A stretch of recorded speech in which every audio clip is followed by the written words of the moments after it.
you don't exist. Take a perk and a talk of that shit. Money swallowed like sis. Did it perfect in the kid. Got a billion new single, my hater, the big better put on the road I just spent. I know we got $1 million, the devil, that shit ain't not cheaper again.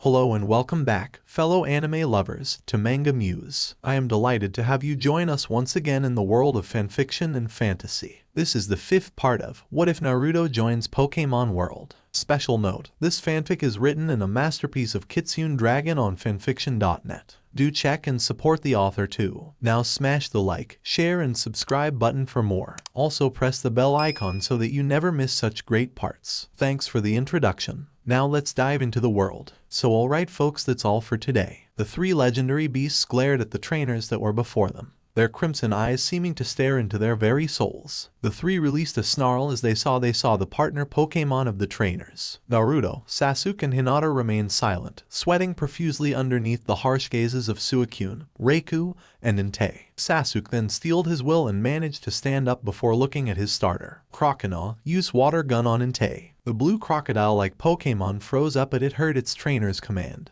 But as it looked up, the judgmental gaze of the fire type forced it to look down at the ground in fear. Sasuke's eyes widened as he watched his partner Pokemon seem to shiver. Quilava and Espion were still bowing before Reiku and Suicune, respectively, since they were standing in front of their trainers. Crocodile, Sasuke commanded once more. Crocodile gulped before shaking its head to rid it of the fear that was still present in its heart. It opened its jaws and released a jet of water, but Entei merely released a roar. A blast of red-orange fire exploded from its jaws and completely engulfed the water-type move. Steam rose up to the ceiling of the burned tower and Sasuke could only gape in shock at the strength that Entei just displayed, and the thing was that he knew that was barely even a fraction of Entei's power. The elements of fire, lightning, wind and water then began to swirl around the Pokemon.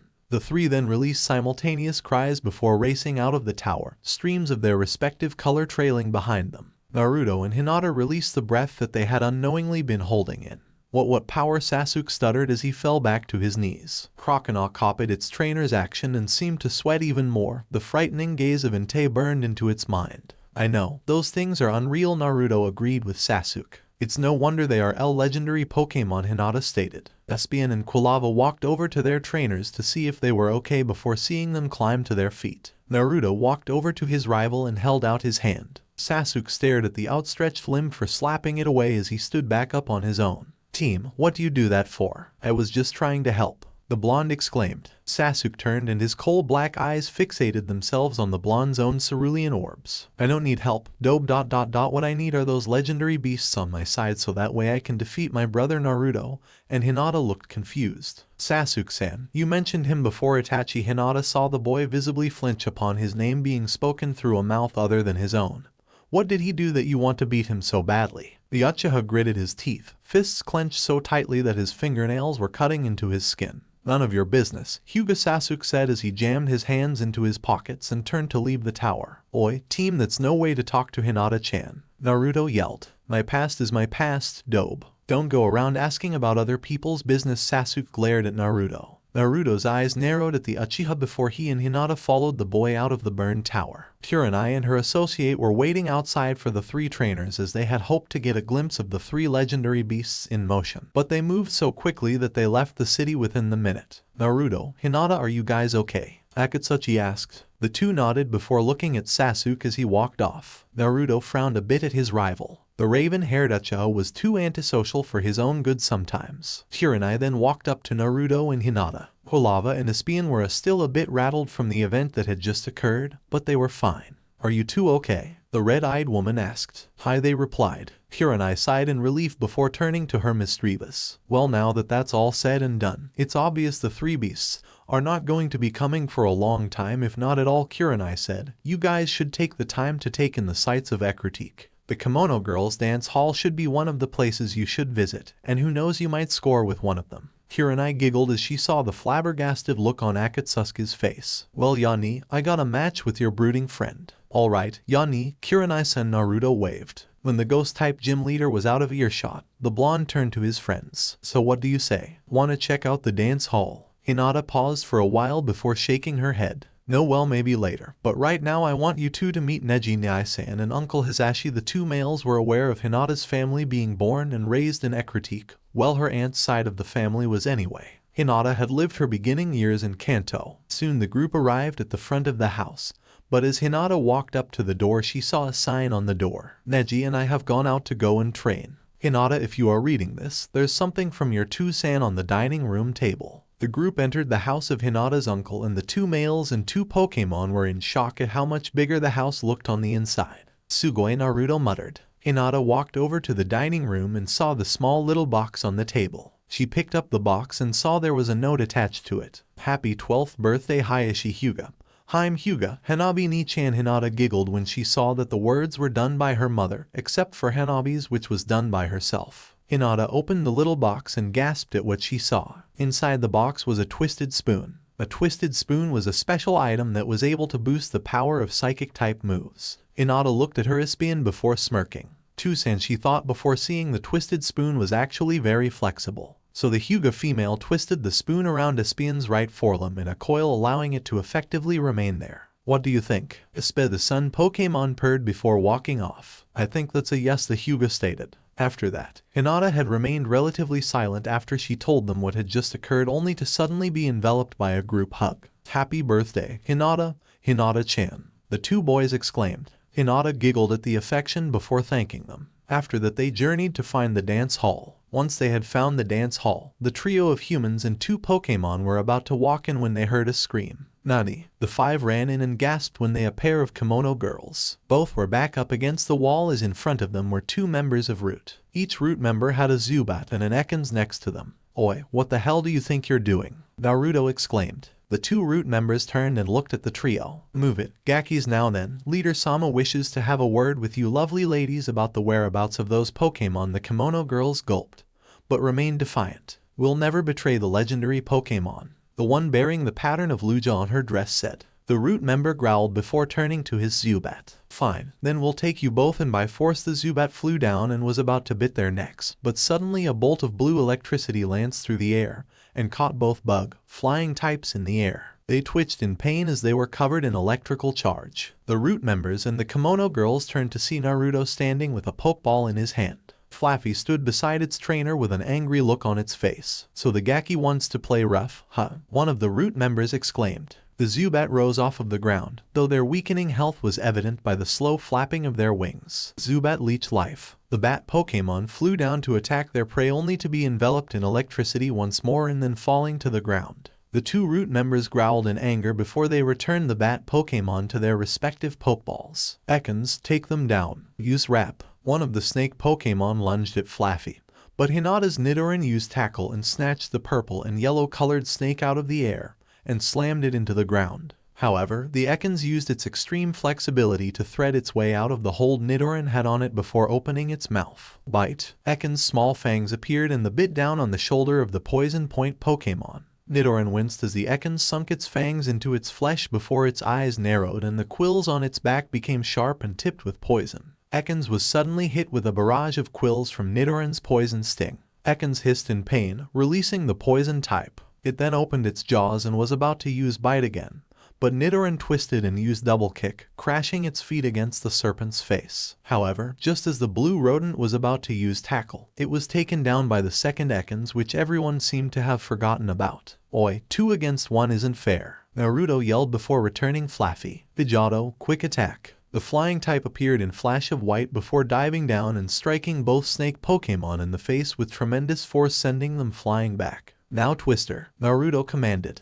A blue tornado formed as Pidgeotto rapidly flapped its wings and engulfed the two poison-type Pokemon, sending them spiraling upwards. They seemed to float in the air before dropping down. Golem, Tackle. Akatsu's Megaton Pokemon, which ran towards the falling reptiles before leaping and smashing full force into the bodies of both snake Pokemon and sent them crashing into the wall. The Ekans both hissed in pain before they fainted, swirls replacing their eyes. The Root members cursed before returning the Pokemon to their Pokeballs. You'll pay for this. Gaki, soon Root will be reborn in its former glory. And with that the Root members threw down a few smoke bombs. Black smoke covered the area where they were, and when the smoke disappeared they were gone. Naruto and Hinata returned their Pokemon to their balls before running over to the kimono girls. Arigato for saving us, the kimono girls bowed. No problem, Naruto grinned. The two kimono suddenly paused as they stared at Naruto and gave him a once-over. You care for your Pokemon, don't you? The kimono girl with Ho-Oh's design on her dress spoke. Naruto blinked at her question and looked down at Quilava. Well, yeah, of course I care for them. They're like friends and family to me.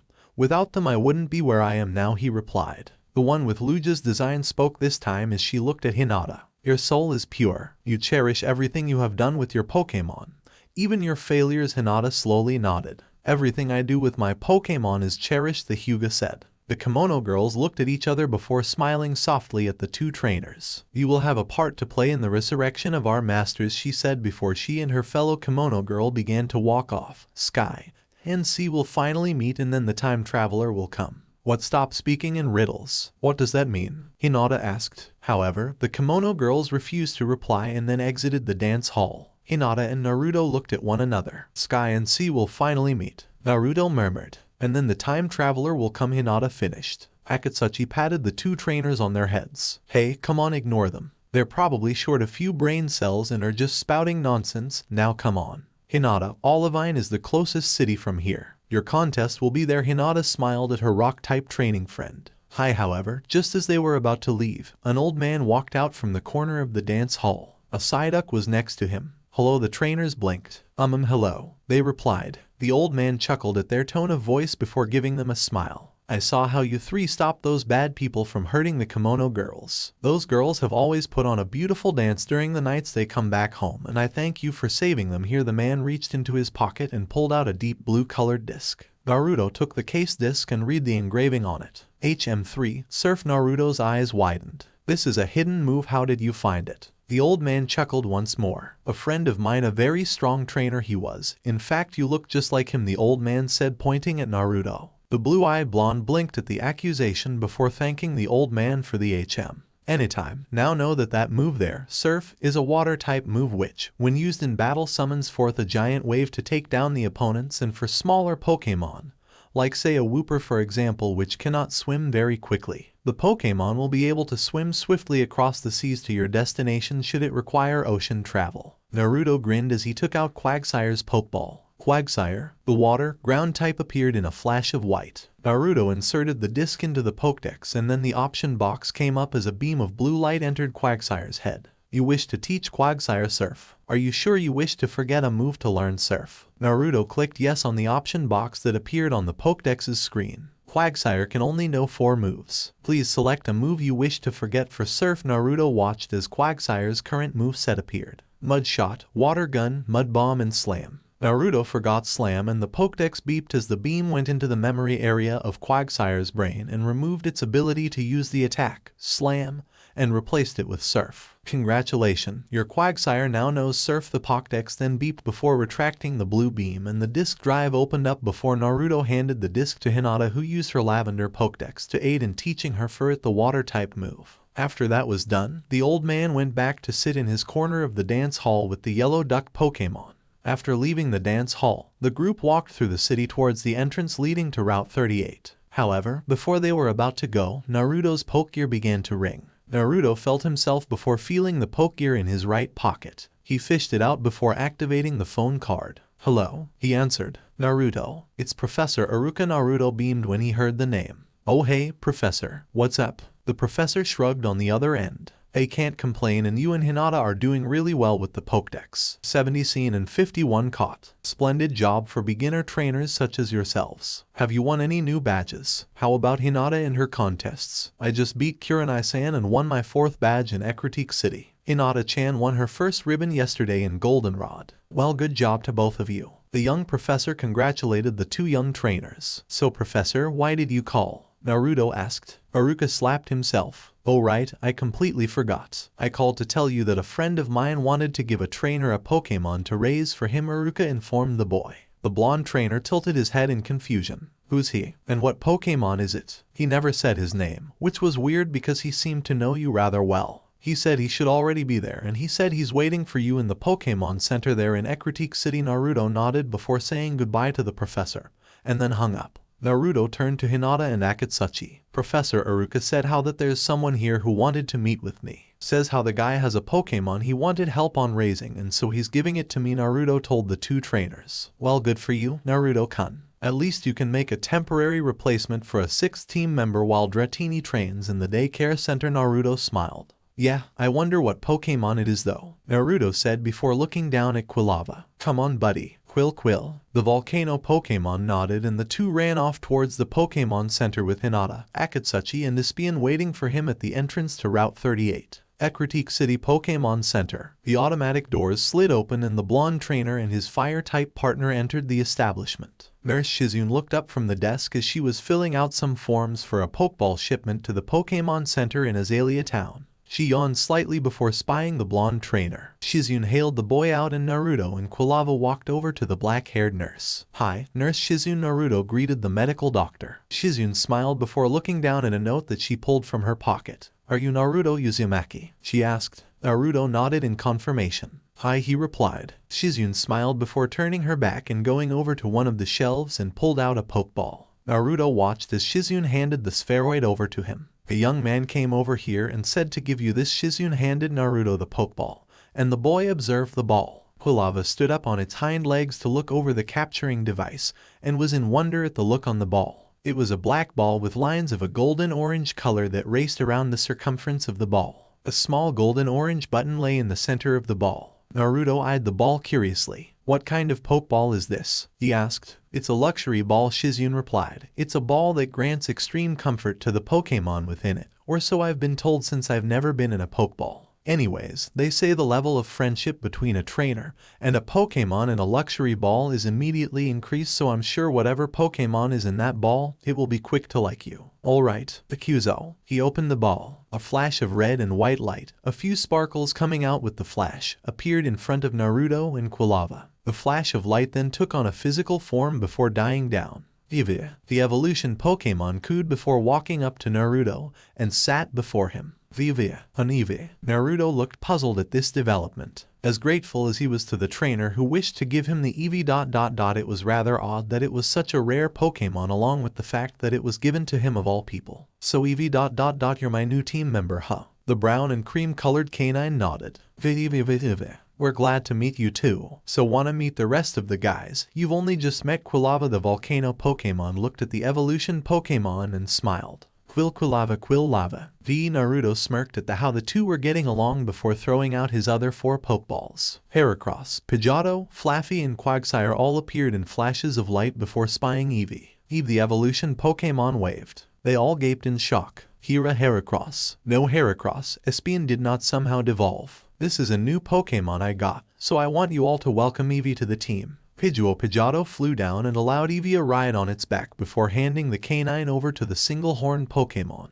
Heracross then dropped Eevee down onto Quagsire's rock-hard head, causing the canine to wince. Quagsire. Eevee shook its paw in a no-problem gesture, showing it wasn't hurt by the impact. Eevee, the mudfish Pokemon, seemed to smile before bending its head. Eevee began rolling off and falling atop the tuft of fluffy white wool that lay atop Flaffy's own cranium. Fluffy, the electric type, bleated. Eevee smiled before nuzzling into Flaffy's wool. Naruto then allowed his Pokemon a few more minutes of playtime before deciding to go on and return the others to their balls. Come on, Eevee. I have to show you to Akatsuchi.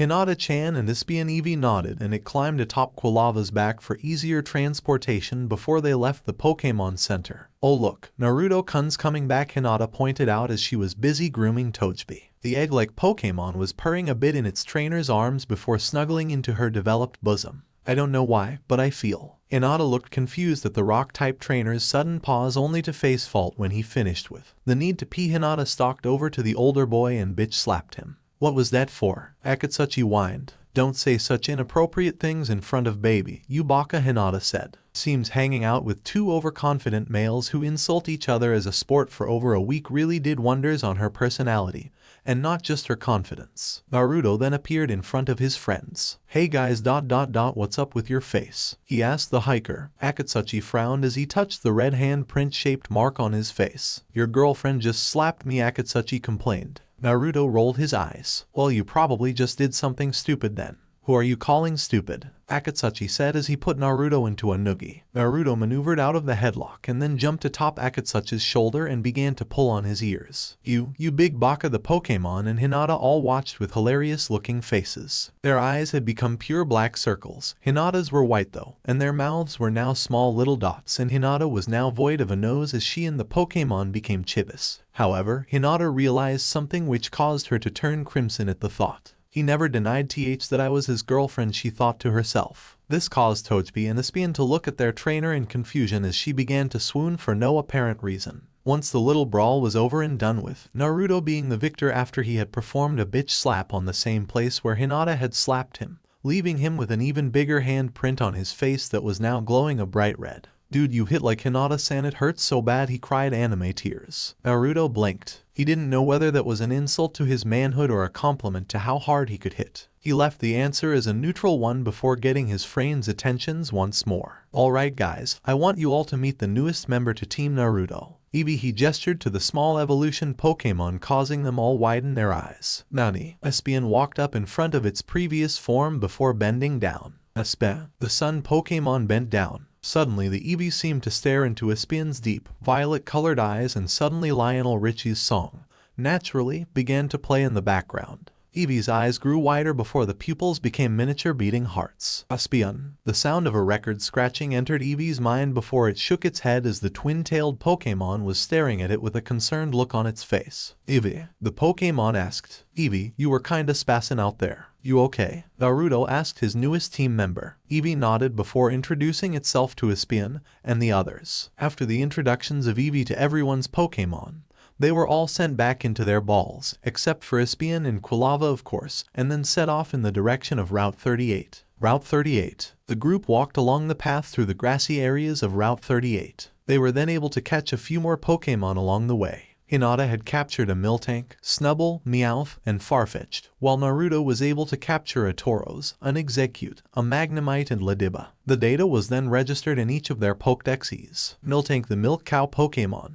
a normal type Pokemon. Its milk is packed with nutrition, making it the ultimate beverage for the sick or weary. Snubbull, the fairy Pokemon, a normal type Pokemon. It has an active, playful nature. Many women like to frolic with it because of its affectionate ways. Lucky Team's Akatsuchi mumbled when he heard the part about how Snubbull attracted women to it. I feel you, brother. Naruto patted the man on the back. Hinata huffed inwardly at Naruto's comment, but kept silent. Meowth, the Scratch Cat Pokemon, a normal type Pokemon. It is fascinated by round objects. It can't stop playing with them until it tires and falls asleep. Farfetch, the Wild Duck Pokemon, a Norma, flying type Pokemon. If it eats the plant stalk it carries as emergency rations, it runs off in search of a new stalk. Tauros, the Wild Bull Pokemon, a normal type Pokemon. They fight each other by locking horns. The herd's protector takes pride in its battle-scarred horns. Execute, the Egg Pokemon, a grass psychic type Pokemon. The shell is very durable. Even if it cracks, it can survive without spilling the contents. Magnemite, the Magnet Pokemon,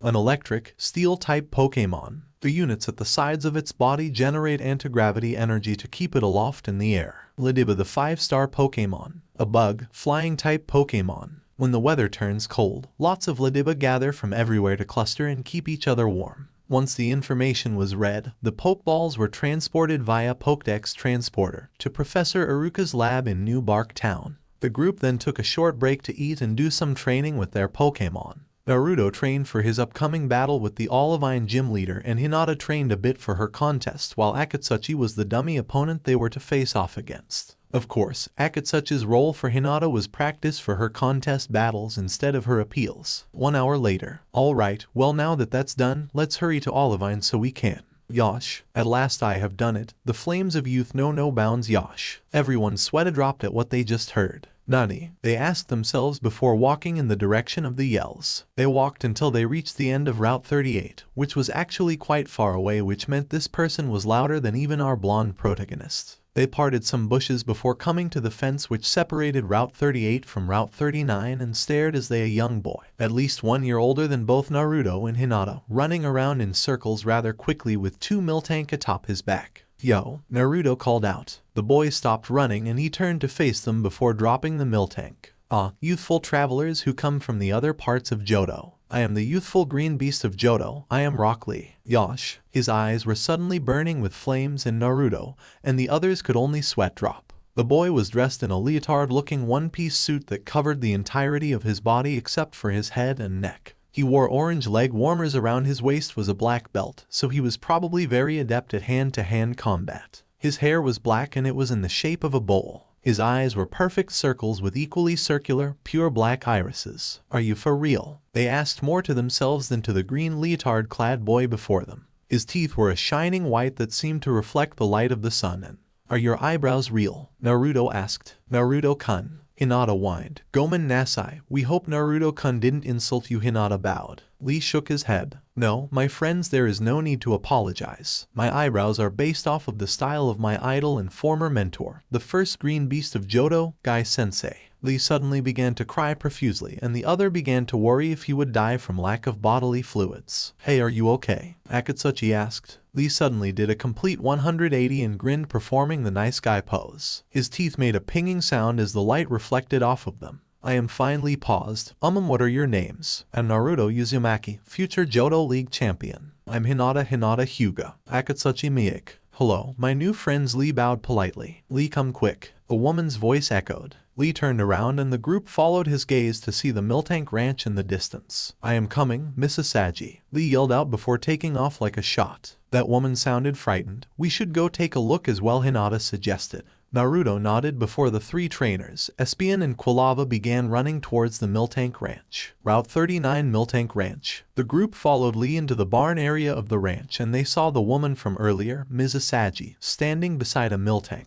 Mrs. Sagi, known more commonly as just Asagi, was about 19 years old with shoulder-length brown hair. She had deep green eyes that made Sakura's look like they were a dull gray in comparison. Her body was rather voluptuous for a woman her age. She wore a regular ranch owner's outfit, white t-shirt and blue overalls and brown boots. Her hair was currently tied up in a ponytail. Next to the woman was a middle-aged man with brown hair which had a couple of gray streaks going through it. He wore the same outfit as Asagi's, only it was much larger since the man was fat. He wore a straw hat atop his head and was holding a pitchfork, which Naruto carefully moved away from his face when the man had turned to face them. The group then focused their attention on the Miltank before them. It was rather pale in comparison to the other Miltank and it was moaning. Mooing. ... I in pain. What's wrong? Akatsuchi asked. Milky was fine yesterday, but then in the middle of the night she suddenly contracted a bad case of the flu. ... At least I think it's the flu, Asagi said. I have no orange berries to aid her healing either. The woman gave a crestfallen look before Akatsuchi walked up to the Miltank. He rested his palm against the milk cow Pokemon's forehead and hummed to himself before looking at Hinata. Hinata-san, your mother was a doctor, right? Hinata nodded. Hi, she worked at the Saffron City Pokemon Center, the Hyuga replied. Do you mind giving me a diagnosis? Hinata nodded before going over to Milky and taking the milk cow Pokemon's temperature using the back of her hand. She then opened the cow's mouth and observed its tongue. She then squeezed one of the udders and caused a bit of milk to flow out of it. Hinata licked the milk before sputtering and spitting the milk out. The milk is immediately curdling after it is being released from Milky's body. The enzymes in a Miltank's body are used to keep the milk from doing so and also allows for the reaction of Moo Milk's healing properties to occur at a faster rate due to the activation energy of the reaction to occur being lowered. However, Milky's enzymes seem to be going dormant and her milk is beginning to curdle, and the milk is extremely hot. Too hot for the enzymes to act at their usual optimum level. Whatever she has is attacking her cells which contain the enzymes. You'll need a mixture of orange berries and peach berries, Hinata explained. Naruto could only gape as he saw the look on the girl's face. It was so confident and serious. Sure, she looked confident on stage at her contests, but this was just pure determination. Is this really? Hinata-chan, the blonde thought. She's awesome. You got all that from a simple taste test. Asagi's father, the old man, asked. Hinata nodded.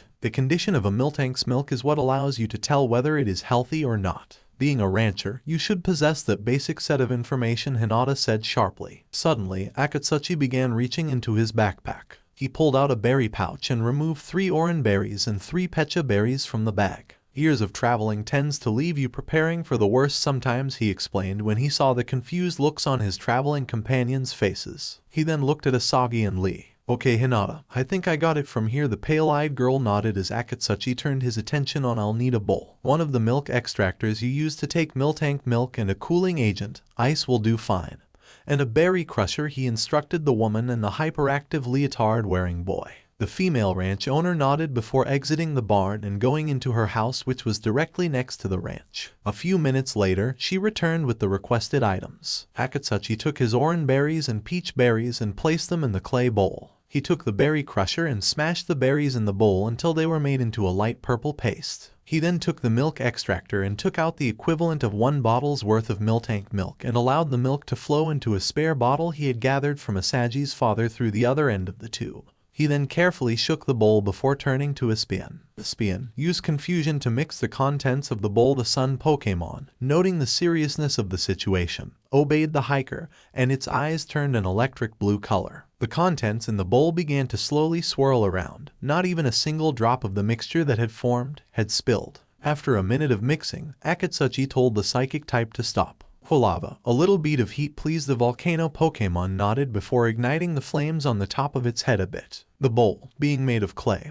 was not affected by the heat much, and so Akatsuchi's hands were not burned in the slightest as he gripped the bowl's edge. The mixture bubbled slightly as it was heated, and the impurities from the milk mixture left as a blue vapor. He then added the ice to the mixture and watched as the ice melted quickly as it cooled the mixture. "Alright, here you go." Akatsuchi tilted the mixture to Milky's mouth. The Miltank moaned as it watched Asagi. "It's okay, Milky, he seems to know what he's doing." The milk cow Pokemon nodded before allowing the mixture to enter her gullet and began to chug the contents of the bowl. After Milky drank all of the mixture, Milky's eyes began to droop as the heat of the milk made her drowsy. Akatsuchi placed the back of his hand against Milky's forehead once more before sighing in relief. "Alright, her temperature's gone down and she'll need plenty of rest. She should be better in matter of days." Ms. Asagi smiled warmly at the 18-year-old hiker. "Arigato, as thanks for your services, please I insist you spend the night here at my ranch. Plus I'll give each of you a free bottle of mumu milk," she added. "You had me at arigato," Akatsuchi said. "What do you think, guys, spending the night?"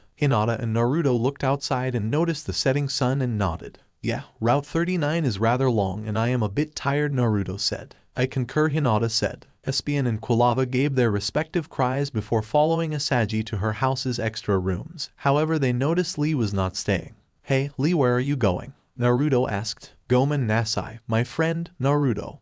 But I am afraid I must leave, for you see I have a friend in Olivine and I must see her." "I haven't seen her in many years," Lee said with a downcast look. Naruto smirked and walked up to the taller boy. "I'm sure your friend would be pleased to see you after so long. Besides, you got the flames of youth on your side, right?" Naruto chuckled. Lee's eyes burned with determination, literally, as his eyes seemingly caught a flame, causing the blonde to back off a bit as Lee became fired up. "Yosh, arigato, Naruto-kun. You are a most treasured friend, and if I cannot make it to Olivine City within the hour, I will walk up and down Route 39 on my hands 100 times, and if I cannot do that, I will do 500 push-ups on my thumbs." Ali, Naruto and the others sweated dropped at his over-dramatizing of the situation before he turned to them. "Hi, Naruto-kun.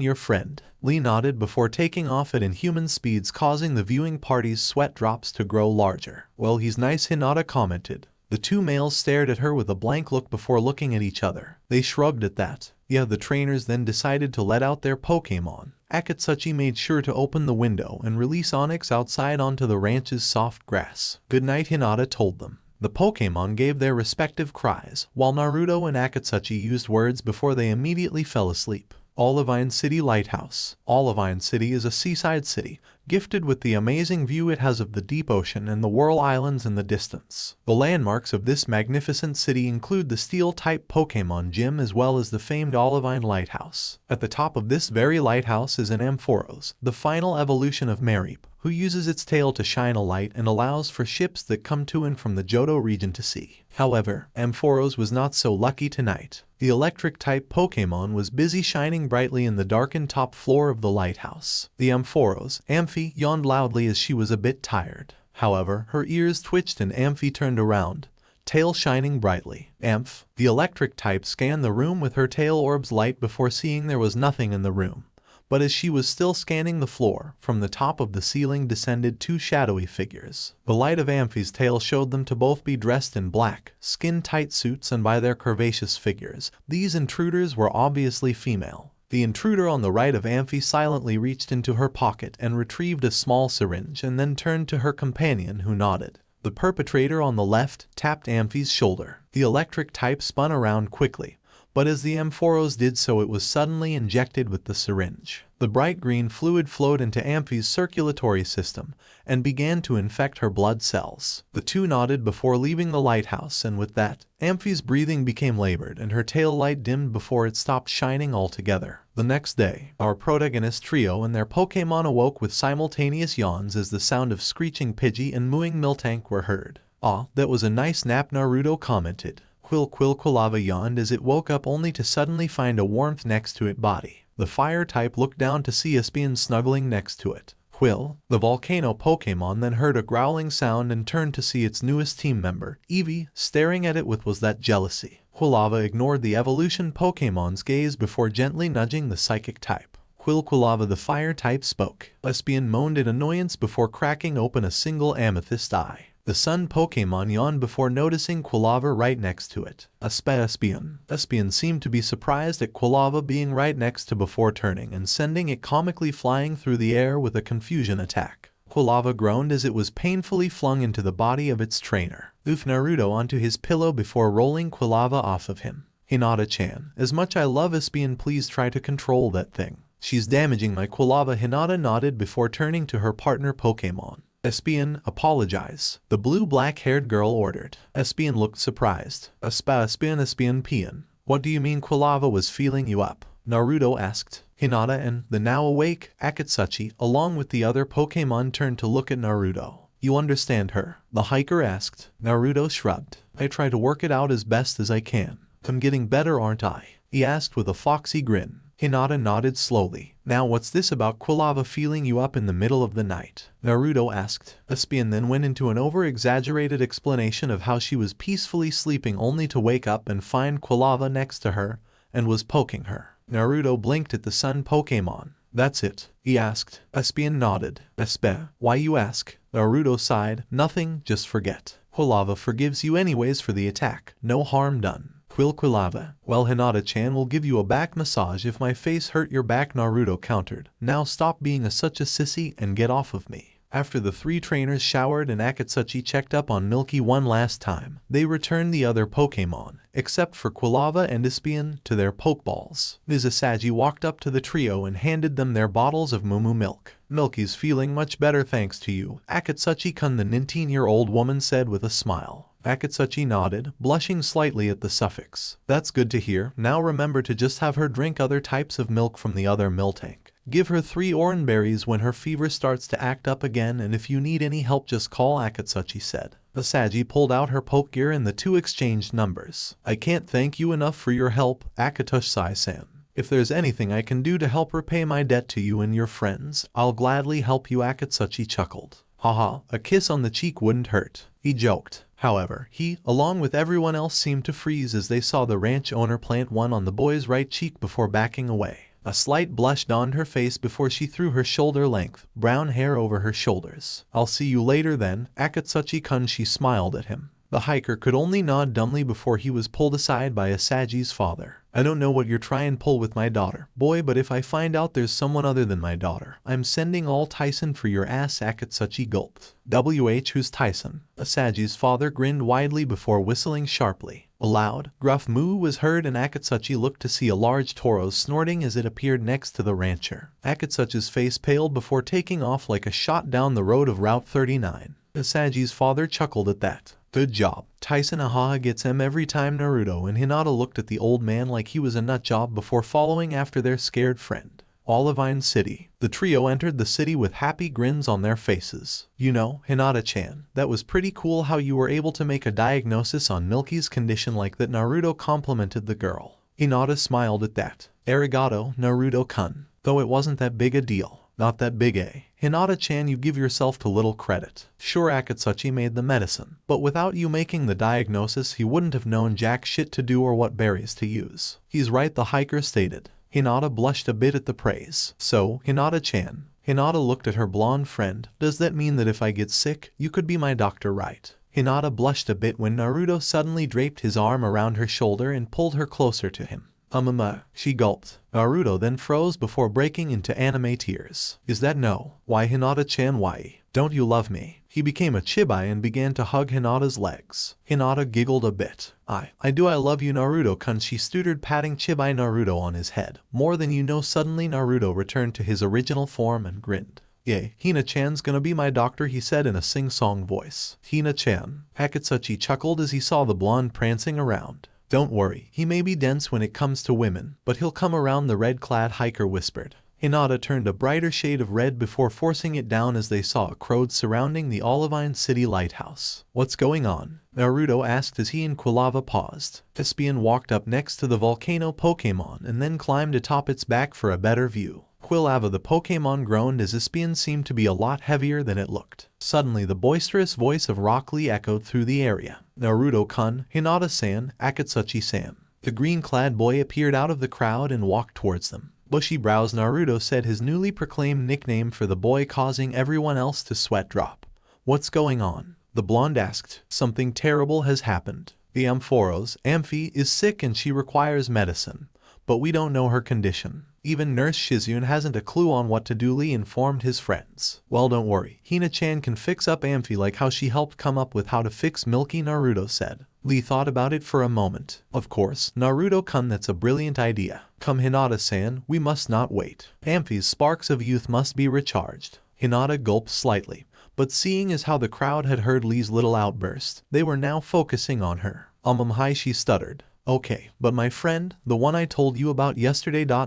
she is up there with Amph and has shut the original door to Amphi's room with the elevator card. We'll have to take the stairs, my friends. No problem. We'll help Amphi, I don't go back on my word. Lee looked in awe as he saw the determination burning in Naruto's cerulean orbs before nodding and began to enter the lighthouse. Naruto then grabbed the girl's hand and began to follow Lee up to the lighthouse. Akatsuki-san, keep people from entering the lighthouse, Lee yelled to him. Akatsuki nodded before taking out a pokeball. He threw it into the air and Onyx materialized in a flash of light. The rock snake Pokemon released a roar that caused everyone to back up in fear. No one enters the lighthouse unless I say so, Akatsuki exclaimed. The crowd gulped as they saw the piercing gaze of the giant rock, ground type, watching for anyone that dared to stand against it. Olivine Lighthouse interior. Along the way up the lighthouse, the guards of the lighthouse, which consisted of a few burly sailors who were equipped with water types, were easily taken down by Naruto's Flaffy and Hinata's newly evolved Skiploom. Skiploom, the cottonweed Pokemon,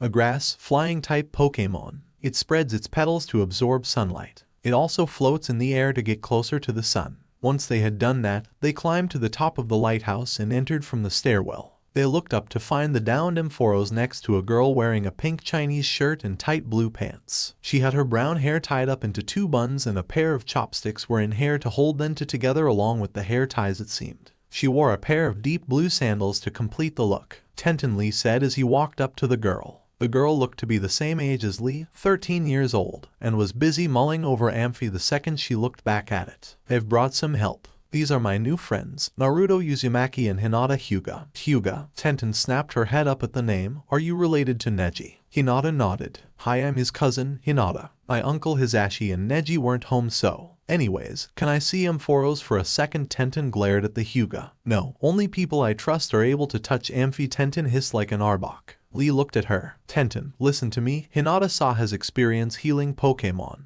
Her Ka-san was a doctor in Saffron City. Let her help. Hinata was then given access to test Amphi and saw the light in Ampharos' tail begin to flicker a bit as it was charging electricity. Hinata frowned before feeling the Pokemon's forehead. Fever, she thought. She then looked at Naruto. Naruto, I'll need Flaffy for this, but Naruto nodded before releasing the wool Pokemon. Flaffy, place your tail against Ampharos and pump some electricity into her. The female wool Pokemon nodded before sending blue bolts of electricity into its tail and allowing Amphi's own to conduct the energy. Hinata noticed that Amphi seemed to look much better and told Flaffy to stop. However, when Flaffy stopped, Amphi suddenly released a cry of pain and Tenten gasped. What did you do? Tenten exclaimed. Hinata ignored the girl. Boy, I'm talking to you, Hyuga. Tenten, stop it. Lee yelled. Tenten looked at her friend. She's trying to help you. Do not treat those who reach out to you with disrespect. Guy-sensei taught us better than this. Lee saw Tenten sigh and Naruto was wondering just what the hell was going on and who in all that is good and bushy and brow. Why was Guy-sensei Tenten nodded. Right, Gomen Nasai. However, she still didn't receive a reply, and Tenten looked to see Hinata gritting her teeth in extreme thought. Fever, disease affects body internally, no external changes, main biological malfunction. Is it the same thing? No, this one is much more powerful. Milky was still able to produce milk, curdled though. Amphi is barely if completely not able to make electricity. I'm going to need some better medicine than Hinata said as she went through the list of things she would need for the more potent healing drug. I've got it, Hinata said. Tenten gasped. You do? The preteen coordinator nodded. Hi, but I'm going to need some supplies from Cyanwood City. That is where the supplies I am in need of are located, Hinata explained. She quickly went into her phone card and went to the sub-application and texted the list to Naruto's Pokegear. Naruto looked to see the list appear on his Pokegear's screen. Get those things and then I will be able to help Amphi. Naruto-kun, quick, we must go to Cyanwood. Naruto nodded and followed Lee. You sure you'll be okay, Hina-chan? Naruto asked. Hinata nodded.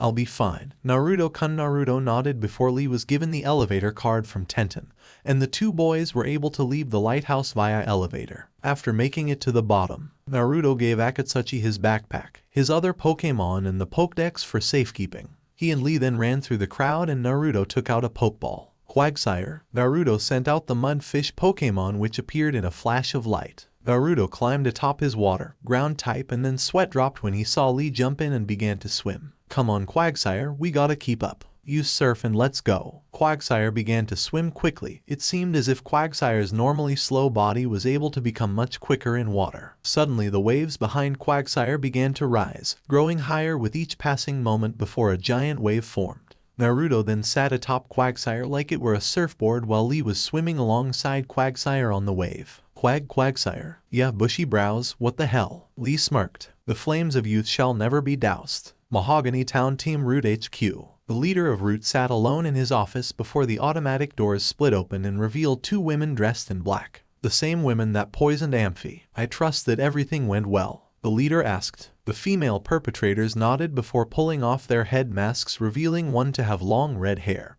and the other had equally long blue hair. The redhead's hair was tied into a ponytail which was draped over her left shoulder, while the brunette had a ponytail which was draped over her right shoulder. These were the twins, admins of Root and daughters of the leader himself, Ruby and Sapphire. Hi, Tusama. They bowed to the violet-eyed man before them. The experimental poison seems to be working well, Ruby said. It worked just as you said it would. The Pokemon is experiencing a high fever along with the fact that its primary biological function to create high levels of bioelectricity have been nullified, Sapphire added. The leader nodded before he was handed a vial of acid green liquid. Excellent work, my children. With this vial we will be able to capture Celebi. The leader placed the vial within the top left drawer of his desk before turning his attention back on the girls. Now, have there been any news on the legendary beasts? He asked. Ruby and Sapphire took out a pair of pads from the backpacks on their backs. They tapped the screens and suddenly the inside of the burned tower was viewed from two different angles. This recording was made yesterday by the cameras we placed at strategic points around the burned tower's interior. The beasts, Suicune, Reiku, and Entei have returned, but they left as quickly as they came, Ruby said. However, it was then that the video recording reached the area where Naruto, Hinata, and Sasuke had come in. The leader paused and tapped the screens of the pads. He then zoomed in on the faces of the children and rotated them around using his hands, as the pads were equipped with state-of-the-art sensory technology that allowed for mere hand motions to carry out certain functions. The leader cleaned the image as he improved the resolution before noticing something. An Uchiha. He looked at Sasuke. A Hyuga. He noted the pale blue eyes that were so pale they seemed to appear white, so that the Hyuga looked like they had no pupils or irises at all. It was a biological condition, genetic in all Hyugas, and could not be fixed. Then the leader focused his violet gaze on the frozen image of Naruto. And you are. The leader stared for a while before noticing the physical characteristics of the boy. The leader's widened when he saw the resemblance. Impossible. Ruby and Sapphire watched their father in confusion. Tusama, what's wrong? The leader ignored his daughters before he took in the fact that the boy had a small red spiral-shaped marking on the back of his orange vest, causing the leader's eyes to narrow. So you're of them too. Plus you are related to him, the leader growled before glancing up at his daughters, who flinched from the sudden movement as well the wild look in their father's violet eyes. Find out whatever you can on this boy, and I want that done ASAP. The leader roared. Ruby and Sapphire gulped, having never seen their father act this way, before complying. Hi, Tusama. They left the room. The The leader of Root gritted his teeth as he went to the bottom right desk drawer and pulled out an old-looking newspaper. On the front page was the image of a spiky-haired blonde with blue eyes standing next to a red-haired girl with gray-green eyes. The newspaper's date was dated 30 years ago. If you two had a son, just how strong of a trainer will he be once he unlocks his true potential? The leader sighed as he continued to stare at the picture. Even after your alleged disappearances 30 years ago, you both still pose as threats to our organization. To think you two would have a child together. Minato Kushina, you are truly a threat to Root no matter where you are. About half an hour into the water-crossing journey, Quagsire, Naruto and Lee were nearly upon the stretch of land where Cyanwood City resided. Ugh, this is taking forever. Quagsire, can you go any faster? The blonde asked his surfing Pokemon. Quagsire was slightly exhausted, but due to the large amounts of stamina the Pokemon possessed, it powered through, and suddenly the wave Naruto was riding on put on a burst of speed. Lee suddenly began to do his strokes much faster, the flames of youth burning in his eyes. Yosh, to Cyanwood. The green leotard-wearing boy yelled passionately. Naruto and Quagsire sweat dropped as the boy was keeping pace with them. Quagsire quag. He was born that way, I guess. Naruto shrugged. Guy-sensei, I am riding the wave of Yaoth, though I could be wrong. Quag. The two humans and one Pokemon continued to ride the wave, only for the wind to suddenly pick. Naruto looked around and gasped when he saw a flash of blue, white and purple. Nani. He rubbed his eyes to see if what he saw wasn't just his imagination. He blinked and gasped at what he saw. The legendary beast of the North Wind was running ahead of their wave at a goddamn fast pace. The red-eyed Pokemon glanced back at Naruto before taking on a burst of speed, causing water to splash up. Suicune, Naruto whispered. Lee was in an utter state of shock. Such speed, he commented. The green-clad boy was about to ask Naruto what that was. However, the three surfers' eyes widened when they saw a speedboat pulling up alongside them. The boat was a pure white, but in the boat were three men dressed in black suits with white gloves and boots. Black berets topped their heads. Their chests had a large red R emblazoned on their chests. Root. Naruto gasped. Lee saw the boat and looked confused. Naruto-kun, who are those people? The large eyebrows boy asked. Naruto gritted his teeth. That's Root. They're an evil, criminal organization that aim to take over the world by capturing Pokemon for their dirty deeds. Which reminds me, I need save that girl's Vulpix. Naruto mumbled the last part to himself. Lee's eyes widened before he saw the Root members turn to face them. Three Hounders suddenly came out of the Pokeballs on their belts. Hounder, Ember. The demonic-looking hounds opened their jaws and unleashed a flurry of fireballs at the two boys and Quagsire. Quagsire, quick water gun. Quagsire let loose a powerful jet of water from its mouth, dousing the flames, but the boat veered away from the attack, thus saving the Hounder from the super effective move. The Hounder attacked with a barrage of flame once more, but Lee took out a Pokeball and opened it. In a flash of white, a large muscular Pokemon appeared. The Pokemon was blue and sported white gloves. Its feet were white along with its stomach. Its stomach was marked with a large swirl. Beady black eyes stared at the Hounder. Yosh, go my youthful Poliwrath. Use water gun of youth. Lee added with vigor as he climbed atop his water, fighting Pokemon's back. The Poliwrath nodded before a blast of water ejected itself from the center of the swirl of its stomach.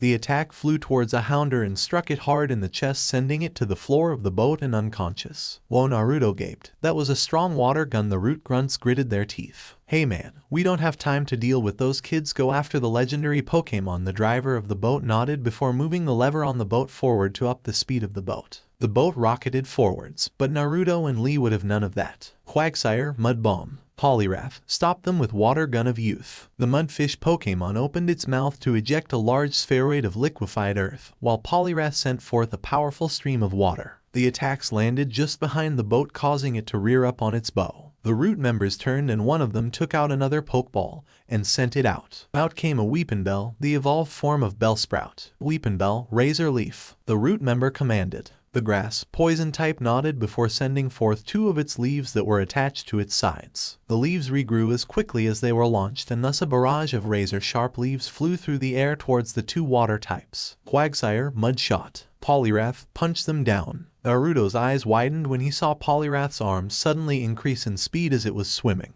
The arms became a blur as the leaves that were aimed for it were reduced to shreds at the speed with which they were stopped. However, Quagsire was hit in the head with one of the leaves. The super effective attack caused the surf to decrease in size and the two began to slow down. In the end, the wave became one with the ocean and the two trainers were literally floating in the water. The boat suddenly veered to the right as it turned around, aiming to run them both over. "This is the end for you kiddas," the driver yelled. Naruto and Lee quickly told their Pokemon to swim to the side to avoid the strikes, but with their added weight and the speed the boat was moving at, they had nearly been run over. However, as they passed, Weepinbell had chosen then to shoot forth a razor leaf. Both water types released simultaneous cries of pain. Holy Quag! Both Pokemon were hit with the powerful move, Quagsire taking more damage due to its ground-type nature. "Are you okay?" Naruto asked his Pokemon as he latched onto it, his legs pumping furiously to help keep the water type afloat. However, he turned to see the roaring motorboat speeding back towards him and Lee. "Huso, bushy brows, try and stop the boat," he exclaimed. "Poliwrath, use water gun." The wounded dual type released a jet of water, but the boat avoided the attack and the others that followed. The root member then veered towards Lee as the first one to go. Lee and Naruto braced themselves for the inevitable impact when a peculiar sound reached their ears. It sounded like singing of some sort, like the cry of a whale. The three looked around. Bushy brows. "What was that?" "I don't know, Naruto-kun. I have never heard that sound before in my life," Lee responded. They looked to see that the root members and their Pokemon associated were also wondering about that ominous song. "It sounded like it came from below the water," Naruto said. Suddenly the sound of bubbling water reached his and Lee's ears. They looked to see the water in front of the speeding boat began to bubble before it started to rise and swirl. Just as the boat was about to crash into them, a pillar of raging water erupted out of the ocean, taking the boat and its passengers into the sky. The song of the sea echoed loudly throughout the air before the water pillar seemed to bend of its own accord before throwing the boat away as if it were a tennis ball. The passengers of the boat soared through the air. The boat's engine became clogged with water, causing its mechanics to go haywire and explode, while the members of Root and their Pokemon were sent flying farther from the shockwave of the explosion. The water funnel released a gurgle before it expanded and exploded into water particles. Water droplets fell from the sky and Naruto and Lee were staring in shock. Their eyes were completely white and their mouths were hanging agape. "Holy shit," they spoke simultaneously. However, Naruto spotted something shiny next to him as watched the water twister had caused it to suddenly flutter in the wind. Naruto picked up the shining object and looked at it. It was a white feather, but when he tilted it he realized it was actually a silver feather of some sort. Whoa! Naruto quickly stuck the feather in his pocket after he climbed back on top of Quagsire. Naruto turned to Lee as he saw the green-clad boy rest atop Poliwrath's shoulders. "Alright, Naruto-kun, we must hurry. Amphi needs that medicine." Naruto nodded, determination burning in his eyes. "Ikuzo," Naruto commanded Quagsire. Quagsire quickly began to paddle, its thick tail propelling it swiftly through the waters. Poliwrath's strong arms performed the freestyle stroke, easily keeping pace with the mudfish Pokemon. Naruto felt the silver feather in his pocket and frowned as he wondered just what the hell caused that water twister ... and what did this silver feather have to do with it? Cyanwood City. The two boys and their water Pokemon immediately washed up on shore. The boys jumped off their Pokemon and immediately ran for the Pokemon Center ... only there was no Pokemon Center. Naruto paused. "Oi, bushy brows." Lee looked back with a confused look. "You called, Naruto-kun?" "Yeah, I was wondering where's the Pokemon Center." "I don't see one," Naruto said as surveyed the small city of Cyanwood. There were couple houses, the Cyanwood City Gym and the Poke Mart, but other than that, there was nothing. "Oh, Naruto-kun, that's because Cyanwood doesn't have a Pokemon Center," Lee informed his orange-wearing friend. Naruto's eyes widened. "Nani? Then why did we come here? Where are we gonna get the medicine that Hina-chan needs to heal Amphi?" Naruto exclaimed. Lee raised his hand. "Naruto-kun, Cyanwood City may not have a center, but it does have a drugstore. The drugstore here sells all natural medicines that are healthy for Pokemon and humans alike," Lee explained as he pointed to a small house with a red roof. Naruto then followed Lee and the two entered the drugstore. A fat man with brown hair appeared out from behind the counter. He wore a purple sweater vest and moss green pants. A pair of dark glasses covered his eyes. "Hello, welcome to Cyanwood Drugstore. How may I help you?" The man leaped back in fright as Naruto quickly grabbed a napkin from behind the counter and began to dry off his poke gear. "Come on, please work, please work, please work," he prayed to whatever divine being, Ho-Oh, Luja, Suicune, Reiku, and Tei, to just let the machine in his hands become active. Naruto wiped the blue poke gear as best as he could before blowing on it. He pressed the button and sighed in relief when he saw the screen flash with white light. "Oh, thank Ho-Oh," he raised his hands to the sky. Listen Jai-chan, I need these supplies ASAP. The Ampharos in Olivine City's lighthouse contracted a disease and it needs help. The man behind the counter narrowed his eyes. How rude of you, Gaki, the man said. I'm not old, so don't call me Jai-chan, and besides I only serve people here who are nice to me. Ryo, the cashier and owner of the drugstore, turned and gulped as he came face to face with a passionately, eyes burning as he suddenly grew larger in size. His head was huge. Ryo, give Naruto-kun the supplies or taste my fury, Lee bellowed. Ryo shrunk down and nodded, sweating bullets out of fear towards the green-clad trainer. Right away, Lee-sama. The man bowed and then read the list on Naruto's pokegear before quickly gathering the things and putting them in a waterproof bag. Here you are, he stuttered. Naruto snatched the bag from the man before sticking his tongue out at him. Lee nodded in thanks before he and Naruto left the store. Naruto was about to run to Quagsire and Poliwrath. In his haste he had forgotten where the Pokemon were. He ran up the sandy shoreline of Cyanwood City, but then paused when he came face to face with Reiku and Suicune. The Pokemon of Thunder and the North Wind looked at Naruto, and it seemed as if time itself stopped. Suicune nodded to Reiku before taking off across the waters towards Olivine City, while Reiku walked up to Naruto. The saber-toothed cat stood a good few inches taller than Naruto, its red eyes staring into Naruto's blue ones. The Pokemon then raised a paw, and Naruto dare not move should he provoke the Pokemon into attacking him. Provoking a legendary Pokemon would not be a smart move at all. Reiku placed its paw on Naruto's head. The blonde's pupils suddenly dilated as an influx of images greeted his brain. Naruto looked around the area he was in. It appeared to be a large stadium of some sort. The green grass underneath his shoes filled the majority of the stadium's area.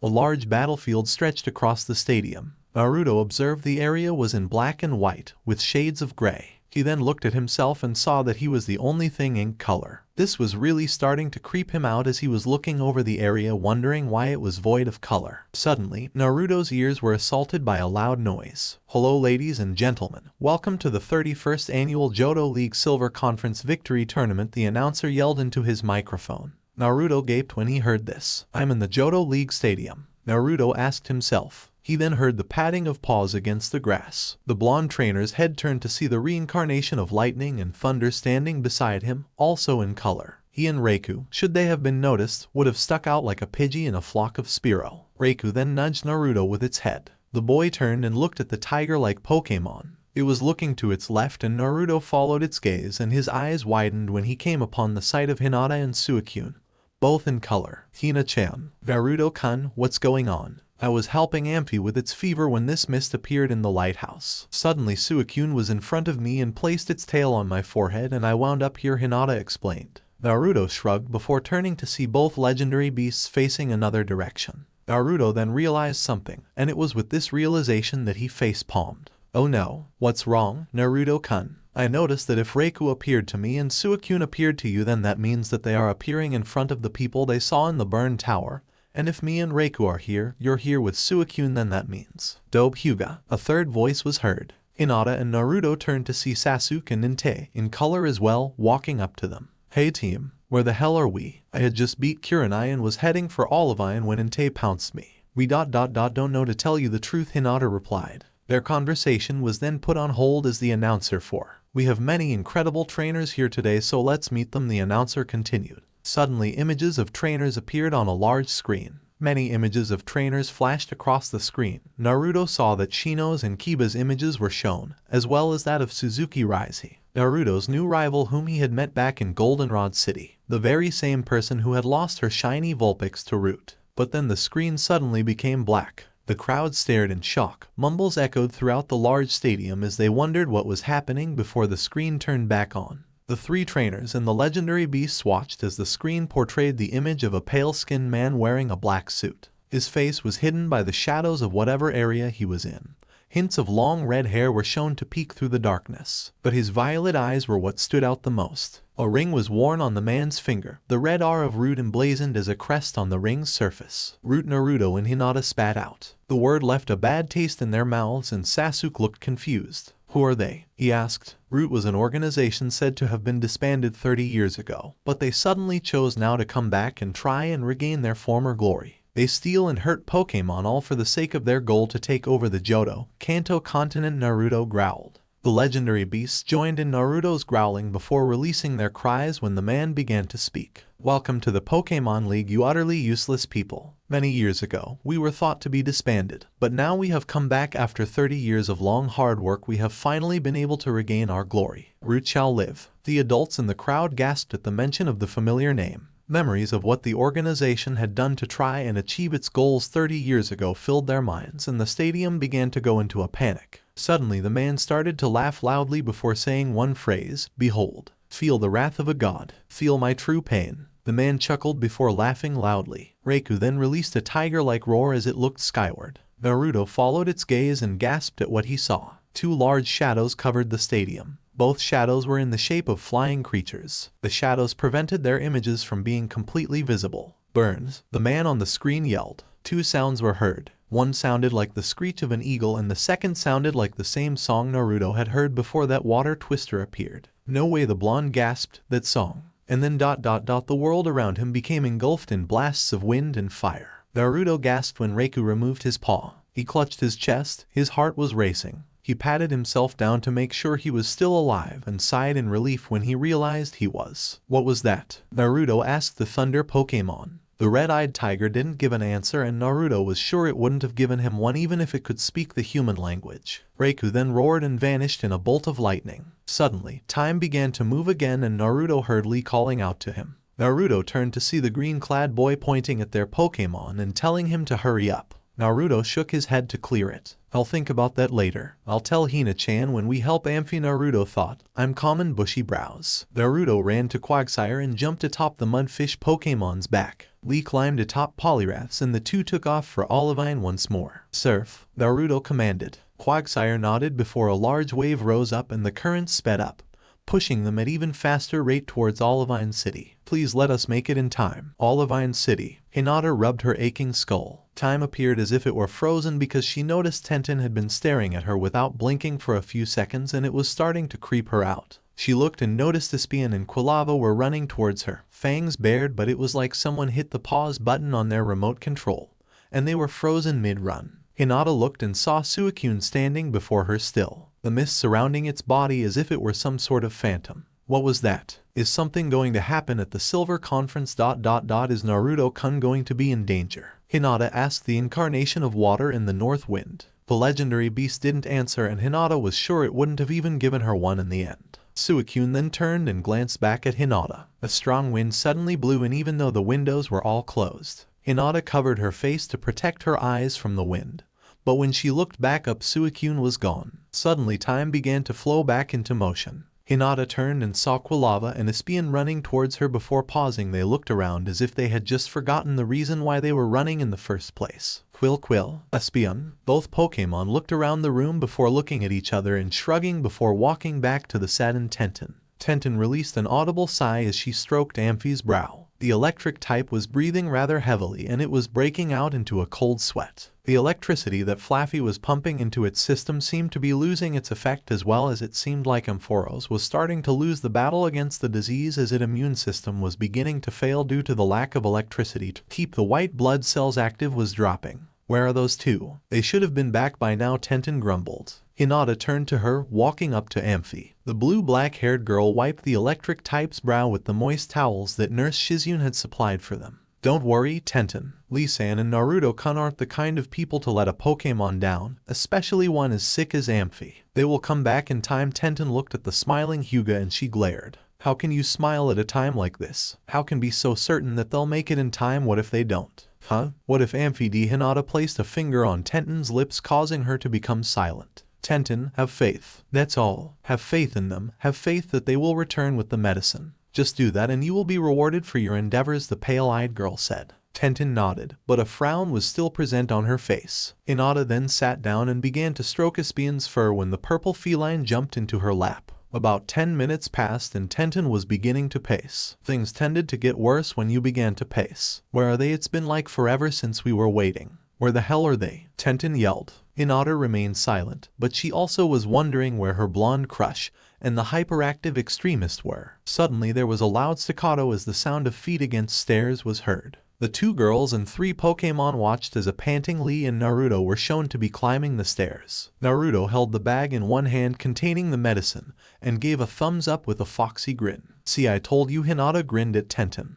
Hinata then took the bag from Naruto, and the two boys sat down to catch their breaths. Quilava then walked up to its trainer and sat next to him. Quilava laughed. Fluffy Flaffy Naruto smiled as Flaffy jumped into his arms and began to nuzzle him. Naruto chuckled and rubbed the fire type's head as Quilava rested it against his leg. "Thanks for the kind words, but it was a hard journey, especially with what happened on the way there." Quilava tilted its head. "Quilava, I'll tell you later," Naruto said as he returned Flaffy to its ball in order for it to rest. After all, it did spend a long time sending electricity to Amphi. Quilava then jumped atop the bench that the two trainers were sitting on. Quilava lava quil. Naruto was about to answer his Pokemon when no words exited his mouth. Naruto then began to scratch his head in confusion. The blonde sweat dropped before turning to Lee. "Oi, bushy brows." Lee turned with a raised eyebrow.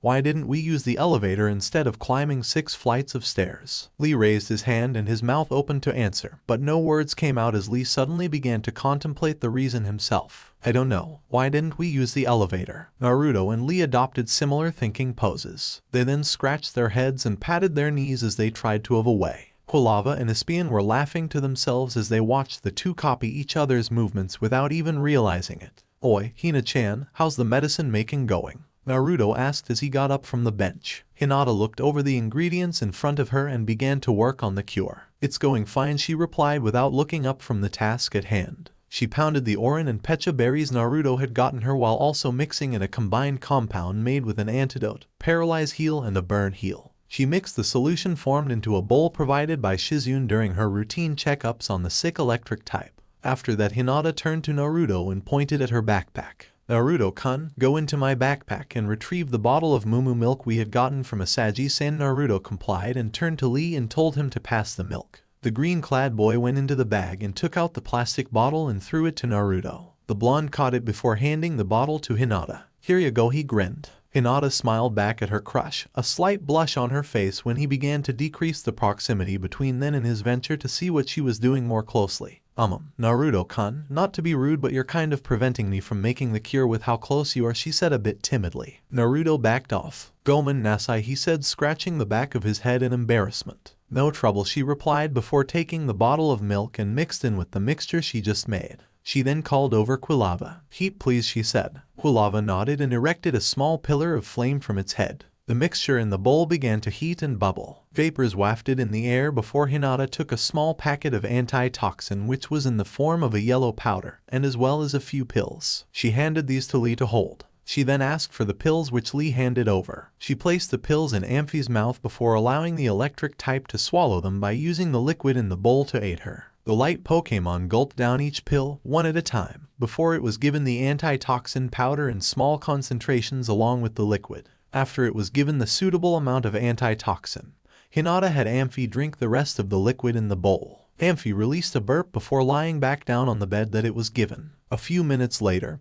Hinata grabbed the thermometer and checked Amphi's temperature. Hinata checked the reading on the mercury-filled apparatus. "How is she?" Tenten asked. Hinata's serious look left her face and was replaced with a small smile. "Amphi's better. Her temperature's dropped so the fever has broken. Give her a few days rest and she'll be good as new," Hinata said. Tenten shivered a bit before releasing a squeal of excitement and hugged the younger girl. "Domo arigato, Hinata-chan," Tenten said as he squeezed the life out of the Hyuga. "Glad I could help," the girl gasped out as she felt her lungs about to pop. Tenten let her go before running to Amphi and sitting down beside the electric type. "You hear that, Amphi? You're going to be better, all thanks to Hinata-chan." Tenten smiled. The electric type slowly opened its eyes before turning to Hinata. Ampharos. Hinata smiled. "She says thanks." Naruto relayed the message for her. "No problem," Amphi the pale-eyed girl replied. After that, the group went downstairs. Amphi was resting alone in the bed. They were going to go and get Nurse Shizune to watch after her while they left. Outside the lighthouse, the crowd that had gathered looked to see the children coming down the elevator. They filed out. Hinata walked up to them and gave them a small grin. "Amphi's fever has gone down. She'll be all better in a few days," she told the crowd.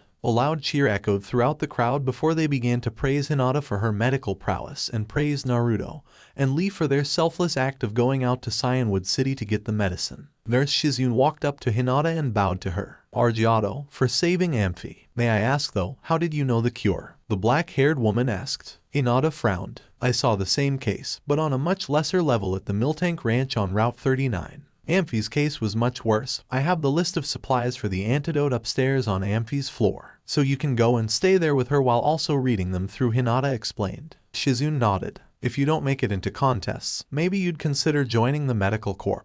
We could use young blood like you, Shizune said before running into the elevator. After that, Tenten was still cartwheeling with joy. Amphi's better, she cried out in a sing-song voice. Yosh, Amphi's sparks of youth have been recharged, Yosh. In celebration of this joyous day, I will run 500 laps around the Olivine gym with my hands and feet tied together, Yosh. Lee then sped off to do that. The others paused and watched him. Akatsuchi then walked up, Onyx still outside its ball. Why does he do that? The hiker asked. Onyx roared a suggestion, but Akatsuchi shook his head. Nah, he's gotta be more than just plain crazy, Onyx. Anyways, back in the ball, Onyx roared. Don't backsass me, you got to fight all those guys that tried to break in. Akatsuchi retorted as Onyx vanished into the sphere as red energy. So can all of you understand your Pokemon? Tenten asked. Only certain ones. Like I can understand my Onyx and Golem, but I still have to learn to understand my Sudowoodo and Zubat, Akatsuchi explained. Hinata here can understand Espion as well as her Furret and Togepi, while Naruto somehow is able to understand every single Pokemon he meets. Not all of them. I couldn't understand those three, he said. Those three being the legendary beasts. Really, you couldn't? Akatsuchi asked. Naruto shook his head.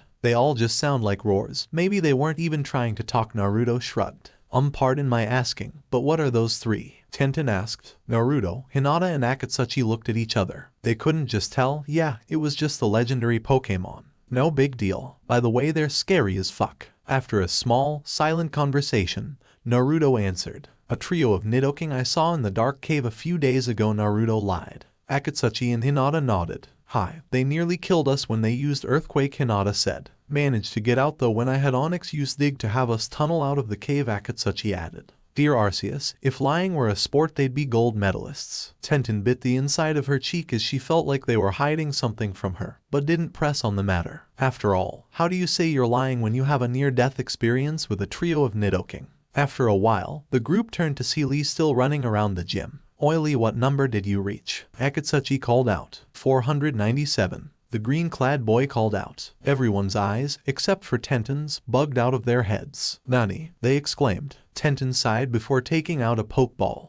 In a flash of white light, a large bird that looked like it was made entirely of steel appeared before them. The bird had yellow eyes, and the feathers that were connected to the metallic membrane that held the feathers to its body were a deep crimson. Skarmory, just go and get Lee Baka over here. Skarmory released a series of cries, tilting its head. She turned to Naruto. Translation please. She asked him. The blonde shrugged. It asked if he was at it again. Tenten nodded to her steel, flying type, yeah. The Baka. Stop him before he hits 500 and does something even more insane. Skarmory nodded before flying towards Lee. As the steel type did that, the padding of footsteps on the sands of Olivine's beach was heard near them. The group looked to see Sasuke, Sakura, Crocodile, and Sakura's new Bayleaf with her. Dope, team. The two greeted each other with glares. Hey, Sakura-san. Hinata waved to her pink-haired companion. Hey, Hinata, what's up? Oh, not much. Saving a dying Pokemon. Watching Naruto-kun to make sure he doesn't hurt himself when he trains. The usual, she spoke. Sakura nodded before her eyes widened.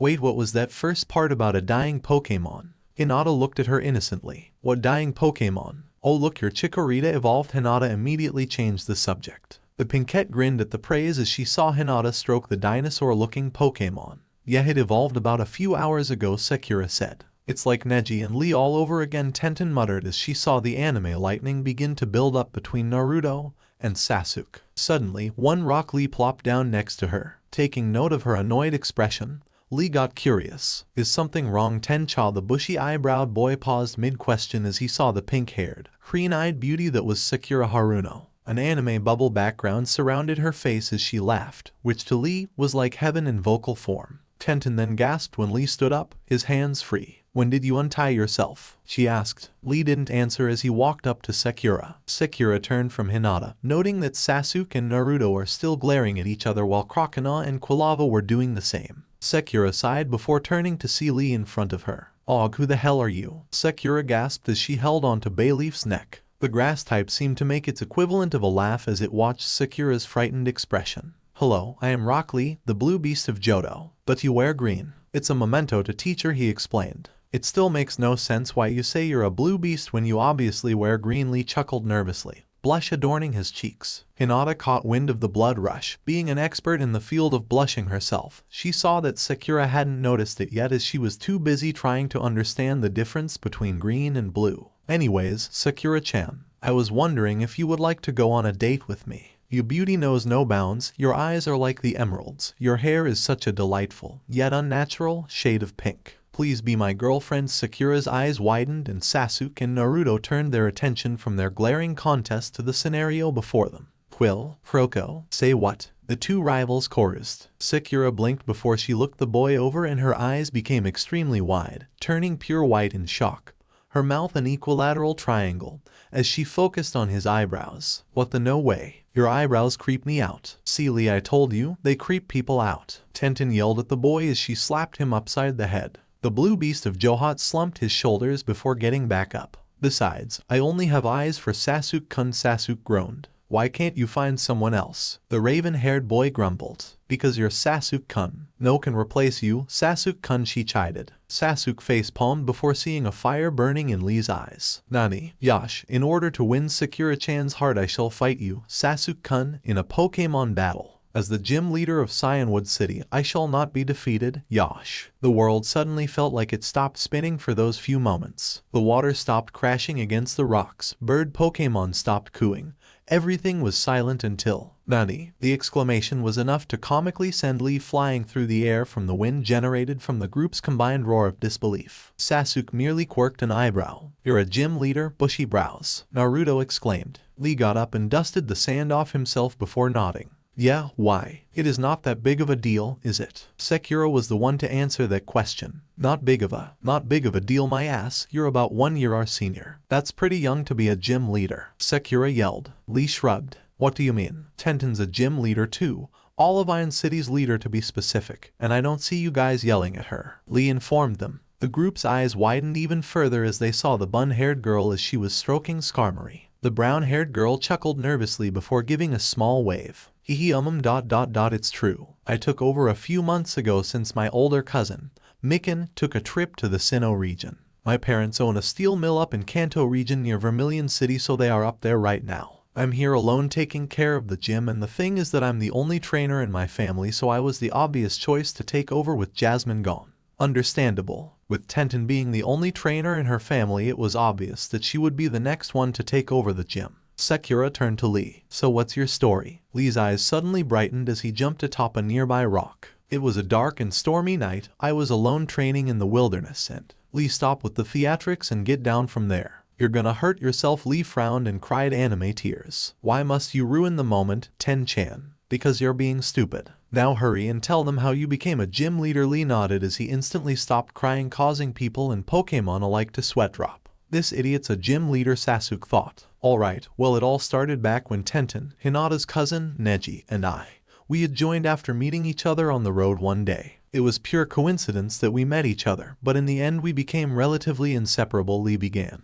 After a while of traveling, we met him. Who's him? Hinata asked. Lee's eyes began to sparkle and Tenten sighed. It was the day that I met the greatest teacher in my entire life. Madogai Sensei, Lee said with pride. He trained Tenten, Neji, and I until we would be able to handle ourselves well. But in the end he stayed with us for much longer than he intended to. We then began to split apart, however, Neji going to train with his father, while Tenten had been called to the gym that day since that was when Jasmine had decided to go to the Sinnoh region. I remained with Guy Sensei and became his official apprentice. Unknown to us, Guy Sensei was actually the gym leader of the Cyanwood City gym. After Guy Sensei and I reached back, he began training me rather harshly one day.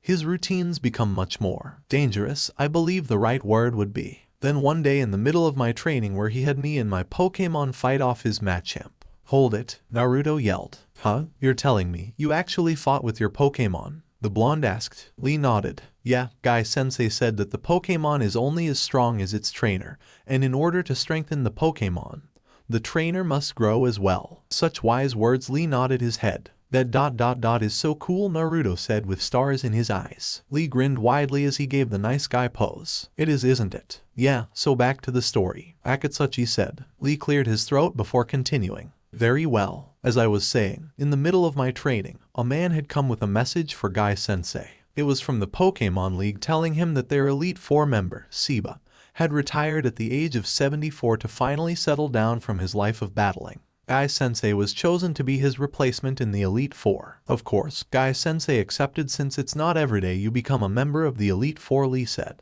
Then what happened? I thought he was going to come back later to take his place as the gym leader, maybe close it down for a while, but I was very wrong. Before Guy-sensei left me, he handed me the keys to gym. I had asked why and he answered me with this. Lee, the fate of a nation is said to lie in the hands of its children. The fate of Johto lies in the youthful youths of this region, and Lee, it is time you reach the springtime of your youth, Lee. After I walk out that door starting today, you are Cyanwood City's gym leader. Yosh. And that was that. Lee finished. Whoa, that's an epic way to become a gym leader, Naruto and Akatsuchi chorused. Naruto then took a step forward and grinned his infamous foxy grin. Lee, take me on. I want to battle you. I'll kick your ass, and then when I'm done with you, I'll come for you, Tenten, Naruto said with utter confidence in himself. Quilava's fire ignited, eyes burning with the lust for battle. Lee grinned. Naruto, your youthfulness is making me envious, but I am sorry to say I must decline, for I wish to battle Sasuke Uchiha for the right to claim Sakura-chan's heart, Lee said. Naruto blinked and Quilava's fires disappeared. Huh? Why would you want to battle the team? I'm a much better trainer than him. I'll be a much better fight, Sasuke scoffed. Please, as if you could be a match for me. You and your little fire rodent wouldn't last long against me and Crocodile, the raven-haired boy said. Quilava's eyes narrowed as its flames ignited. Quilava, oh yeah, like you and your overgrown gecko of a Pokemon could do anything. You probably just stand outside watering plants all day. Sasuke and Crocodile gritted their teeth. Crocodile, both Pokemon and their trainers glared at one another, anime lightning sparking between their eyes. Does this usually occur? Lee and Tenten asked, pointing at the two rivals. Sakura and Hinata shrugged, sweat drops on the backs of their heads. You get used to it, Sakura said. Tenten sighed before placing 2 fingers in her mouth. Skarmory's eyes widened before it acted like an ostrich and ducked its head beneath the sands. Huh? The other trainers blinked at Skarmory before they Tenten take a deep breath. The sharp whistle shot through the air, causing all fighting and talking to cease. Naruto and Sasuke and their partners blinked before turning to Tenten. What? Oi bakas, use your heads for once and think. If you guys want the badges so badly, then how's about this? Instead of going all the way to Cyanwood City to have an official battle with Lee, and then have to come back here to fight me, why don't you guys just fight us together? Me and Lee against Naruto and Sasuke. A double battle. That is actually a pretty good idea, Ten-chan. Lee agreed. What do you two think? Sasuke and Naruto blinked before looking at each other, then back at Tenten. Then back to each other, then to Tenten, and then each other, then Tenten again, then back at each other. They gaped and stepped away from each other. Are you insane? They yelled at the same time. You want me to fight with this guy? I wouldn't battle with him if he were the last trainer on Earth. The two glared at each other and continued the simultaneous yelling. Oi, stop saying what I'm saying. No, you stop it. No, you. I said to stop it first, so you stop. Stop saying what I'm saying, you baka. I'll kick your ass. Oh yeah, not if I kick yours first. Team Dope. The two growled at one another as they returned to literally butting their heads together. The two glared at each other before separating their foreheads and turning away from each other. They glanced at one another out of the corners of their eyes, as if I'd battle with the team. He would barely be able to keep up with my awesome skills, but then again, Tenten does have a point about the double battle. It'll be killing 2 birds with 1 stone.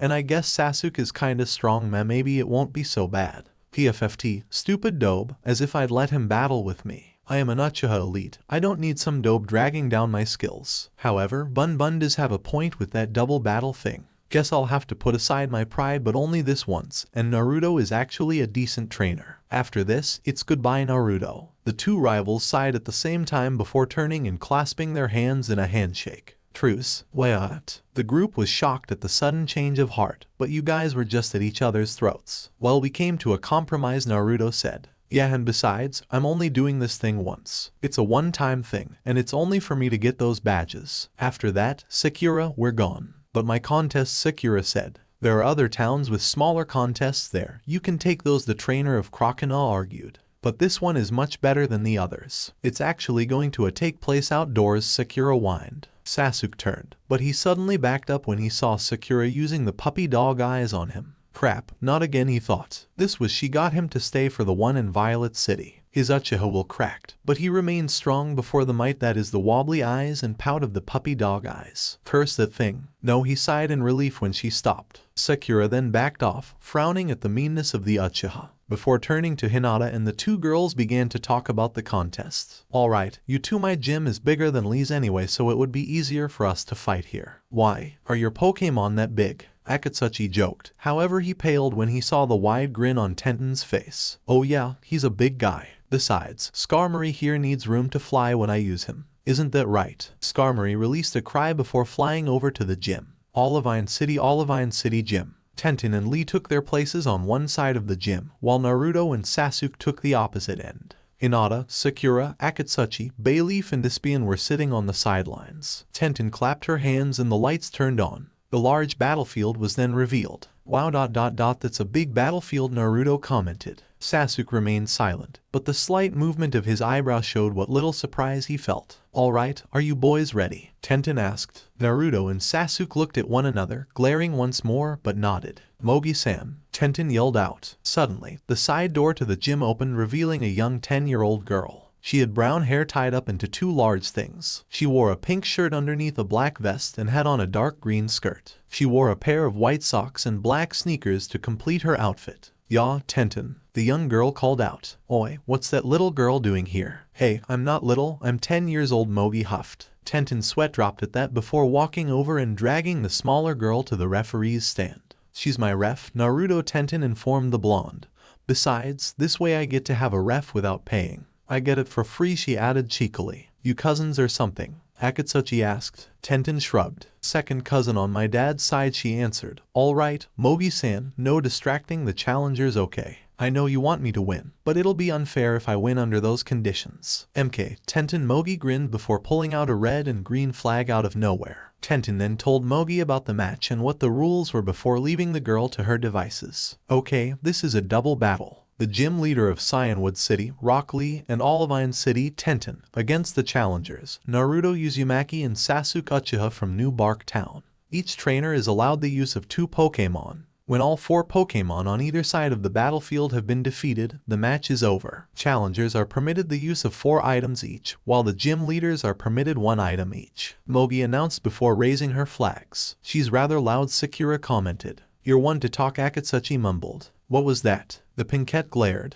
Akatsuchi whistled innocently. "Nothing. I thought so. Let the battle begin." Mogi swiped her flags in a downward arc. "Alright, Lee, how do you want to do this?" "You high, I go low," Lee answered. Tenten nodded before turning to Skarmory. "Scar." The silver bird took flight above the battlefield while Lee took out a pokeball. "Hitmonlee, Akuzo." Lee hurled the ball and out of the pokeball came a brown-colored Pokemon. It had beady black eyes with its arms and legs being made of what looked like coiled springs. Its hand each had 3 fingers and its feet were large, each one sporting 3 claw-like toes. "Hitmonlee." The Pokemon cried out as it kicked out its legs in a flurry of movement before spinning and letting loose a powerful upward kick that caused a gust of wind to fly at the boys on the opposite end. "Damn, that thing seems strong," Naruto commented. "Nothing we can't handle," Sasuke said. Naruto raised his eyebrow. "We? Since when did it become we?" Sasuke growled. "Only temporary," he answered. Naruto shrugged. "Alright team, what should we do? Send out our aces." He gestured to their starters, "or go for type advantage." Sasuke nodded. "Type advantage. Save Crocodile and Quilava for their final Pokemon. So which one do you want to take?" "I'll take the bird. You take Lee." Naruto nodded as the two took out their Pokeballs. "Alright Pidgeotto, I choose you." The evolved form of Pidgey let loose an eagle-like screech as it appeared in the air. Sasuke threw his Pokeball in the air and a flash of white light exited the spheroid.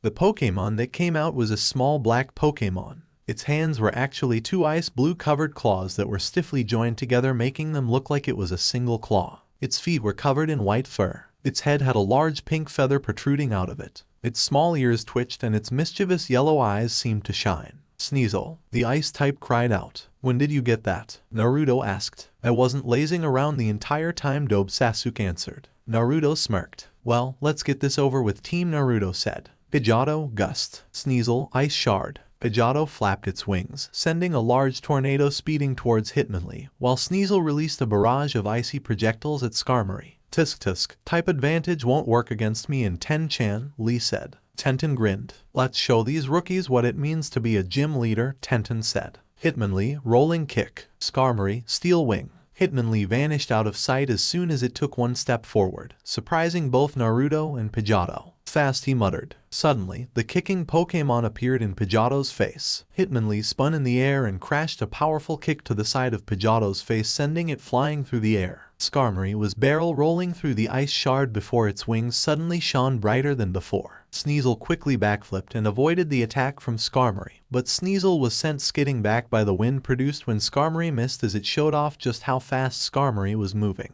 Seems they're tougher than we thought, Naruto said. For you maybe, I've been looking for decent challenge since that Fuka girl and Goldenrod, Sasuke said with smirk. Sneasel, use Icy Wind. Sasuke commanded. Sneasel released a blast of freezing wind from its maw at the steel, flying type only for Hitmonlee to appear in front of the Pokemon, taking the hit. Go into a rolling kick, Lee commanded. Hitmonlee landed on the ground and rolled on the ground, causing the frost that formed on its body to crack off before going onto its hand and spun. The kick crashed into the side of Sneasel's face. Pidgeotto, Quick Attack. Pidgeotto dove down, but Hitmonlee got back on its feet and jumped, flipping over the bird Pokemon, and at the apex of the jump Hitmonlee suddenly succumbed to gravity and slammed a brutal downward kick to Pidgeotto's back. The fighting-type Pokemon then jumped off of the downed Pokemon's back and landed in front of Lee. Skarmory suddenly came out from above and began to peck at Sneasel with a Fury attack. Dodge and counter with Slash, Sasuke commanded. Sneasel dodged the peck from Skarmory and lashed out with a slash, the claws scraping against Skarmory's steel-like exterior. This caused Sneasel to suddenly get hit in the stomach with Skarmory's sharp beak, as the bird did not lose its momentum from the attack. Skarmory then followed up with quick jabs to the stomach again before slamming its beak into Sneasel's stomach. Sneasel was sent skidding backwards, clutching its paining stomach. Pidgeotto got back up after that brutal kick to the spine had nearly crippled it. The bird released a cry before flapping its wings furiously. A powerful twister attack sped towards Hitmonlee, but the kicking Pokemon vanished to appear in Pidgeotto's face. Pidgeotto's eyes widened before it dodged the kick that followed after and then got into Hitmonlee's guard. Alright, Quick Attack, Naruto said. Pidgeotto suddenly sped forth, and even though the distance would cause the attack to be weak, it was enough to send Hitmonlee back and give Naruto the opening he required.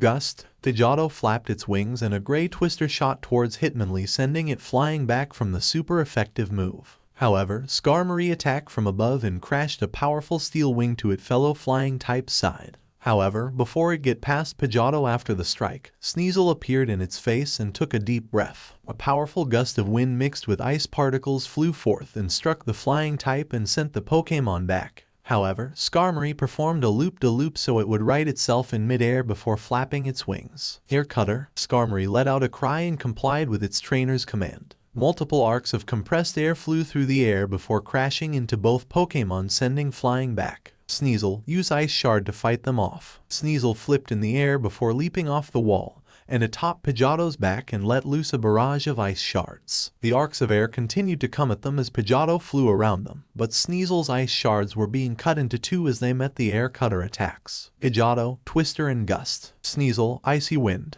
A gigantic tornado of wind and ice formed as the attacks raced towards Skarmory. Skarmory, Metal Sound. Skarmory took a deep breath before releasing a large pulse of sound waves. The sound waves met the gusts of wind and ice in a seemingly titanic clash. A large explosion of wind and ice erupted, but the result of the metal sound caused Pidgeotto and Sneasel to be slightly disoriented. Suddenly Hitmonlee appeared behind them, foot raised high over its head. High jump kick, Lee yelled. Hitmonlee released a powerful axe that crashed down on both Pokemon, sending them to the ground. Sneasel, Icy Wind to soften the fall. Sneasel quickly took in air and released a blast of cold air that froze the floor while also slowing their descent by 75%.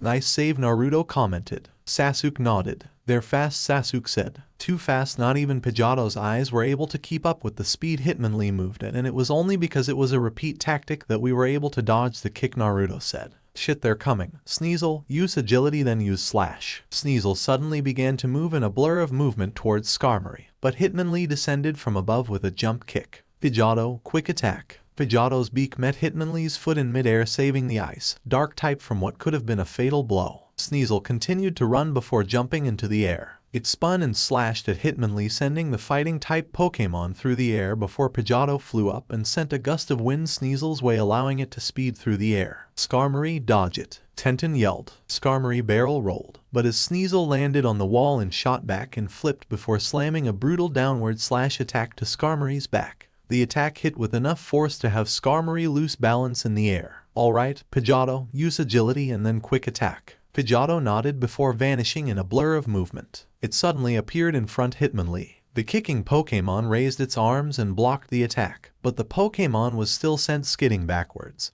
But when Pidgeotto had flown up due to its momentum, it went into a loop-de-loop and came back for another strike. Hitmonlee, jump kick. Intercept, Lee yelled. Hitmonlee jumped and fired a kick at Pidgeotto, but the flying Pokemon barrel rolled to avoid it, causing both Lee's eyes to widen as Pidgeotto suddenly turned in midair after the barrel roll and struck forth, burying its beak deep into Hitmonlee's back. Hitmonlee flew through the air just as Sneasel had sent an icy wind its way. The fighting type was sent to the ground from the double team, but Skarmory appeared and struck both Pokemon with a steel wing. Sneasel flew straight into Pidgeotto, and then Skarmory dove down and had Hitmonlee land on its back before resting it down gently. Hitmonlee, rolling kick. Pidgeotto tensed, expecting it to come for it, but instead both trainers and Pokemon were caught off guard when Hitmonlee appeared in Sneasel's face and crashed its foot against Sneasel's smaller body. The black-furred Pokemon cried out in pain as it slammed into the wall, a spiderweb of cracks forming from the impact. Sneasel, get up, Sasuke ordered. Sneasel nodded, its golden eyes burning with righteous fury. Suddenly Pidgeotto dove down to strike at Hitmonlee, but quickly had to go into a vertical drop as Skarmory nearly took it down with a fury attack. Don't let it escape, air cutter. Skarmory flapped its wings and suddenly arcs of compressed air sliced through the air, slamming into Pidgeotto.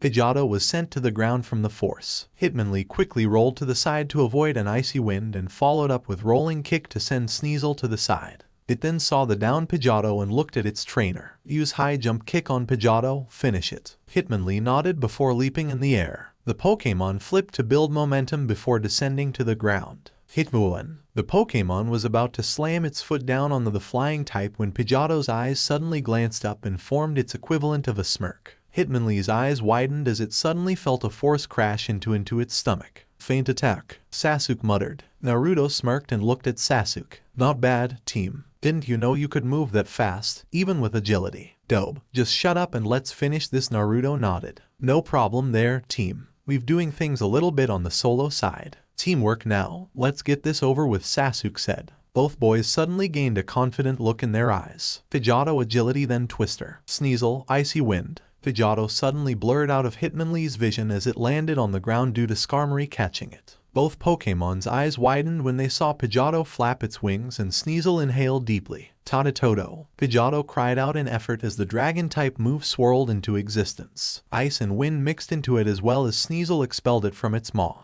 A blue twister swirled to life before crashing into the two Pokemon. Pidgeotto then vanished in a blur of his infused quick attack and agility. Sneasel faint attack and ice shard. Sneasel jumped off of Pidgeotto's back before vanishing in a flash of black. Skarmory was suddenly shoulder tackled as Sneasel slammed into it. The dark ice type then planted its feet against Skarmory's back and backflipped off of the Pokemon and landed atop Pidgeotto's own once more before releasing ice shard. Hitmonlee quickly jumped off and pulled Skarmory to the side as the ice shard attack flew by. However, a large tornado sprung up beneath them and caused both Pokemon to let out cries of pain as they were struck by the gust attack. Naruto, give Sneasel a speed boost. Sasuke said. You got it, Pidgeotto gust. Pidgeotto flapped its wings and Sneasel descended. Sneasel then spun with then twister and released an icy wind attack. Ice storm. Sasuke and Naruto yelled. The attack crashed down on Skarmory and Hitmonlee and a large explosion of ice formed as the result. Lee and Tenton gaped in amazement. Such power, Tenton commented. Their flames of youth are so inspiring.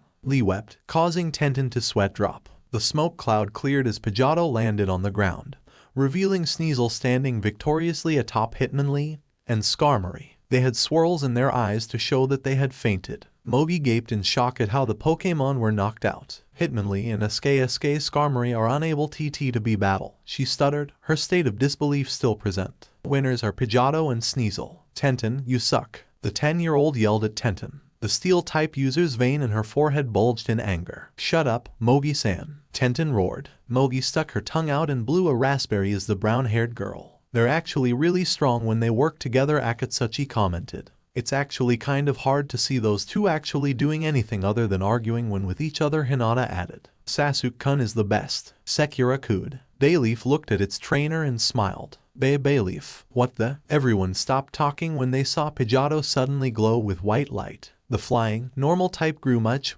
larger. It was now as tall as Akatsuchi, if not a bit taller. The Pokemon spread its wings as the glow died down, revealing the final form of the evolutionary chain of Pidgey. The Pokemon was noticeably larger than its pre-evolution. Its plumage was shown to be larger and glossier than that of Pidgeotto's. The feathers on its head crest are nearly as long as its body, and are yellow and red. Its tail feathers are red-colored. Like its previous evolutions, its underbelly is a tan color, and it has black markings around its eyes. Pidgeot, the large flying type, screeched. "Well, will you look at that? The Dobe can actually make his Pokemon evolve," Sasuke smirked. Naruto ignored his rival's jab as he took out his Pokédex when it had beeped. Pidgeot, the bird Pokemon, a normal, flying type Pokemon. Its well-developed chest muscles make it strong enough to whip up a gusty windstorm with just a few flaps. Naruto grinned. Pidgeot, you evolved." Naruto wrapped his arms around the larger Pokemon's neck. The bird Pokemon smiled, but winced slightly as the damage it had taken in its previous form had been transferred to it. However, it didn't show it. Naruto then let go before pointing at Lee and Tenten. "Yosh, with Pidgeot here, me and the team are gonna win those badges." Tenten and Lee grinned at the younger trainer's enthusiasm.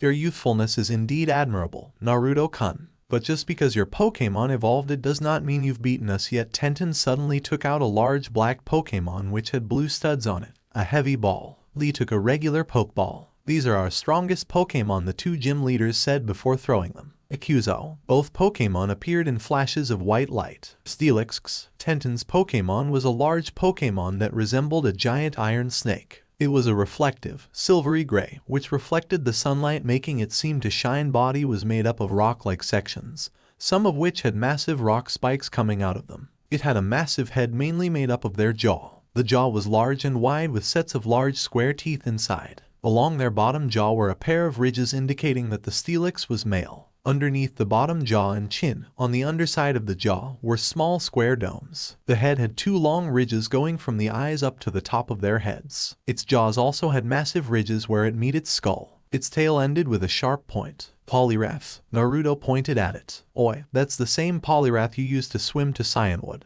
That's your strongest Pokemon." Lee nodded. "With Poliwrath's water-type section, even if I am up against flying types, I can take them down," Lee said with flames burning in his eyes because of the youthful ice move Ice Beam. Naruto and Sasuke's eyes widened. If Poliwrath knew Ice Beam, then that meant Pidgeot was screwed, and with Steelix's large size it would easily overpower them. The two young trainers gritted their teeth. "Try to do as much damage as possible," Sasuke said. "What happened to know your limits?" the blonde asked. Sasuke smirked. "What happened to take advantage of every opportunity to beat the opponent?" Naruto blinked. "Kakashi-sensei told you." "Kakashi told me, yeah. It actually helped too. I usually act on strategy, so I never took chances that would result in loss, but then I started seeing things I never saw before. I started using instinct along with strategy, something that you tend to do," Naruto. Sasuke said. "If Pidgeot can get a hit on Poliwrath, we'll be able to take it down when Sneasel and Pidgeot go down. Take advantage of Pidgeot's strength and speed and we might be able to take them down," Sasuke said.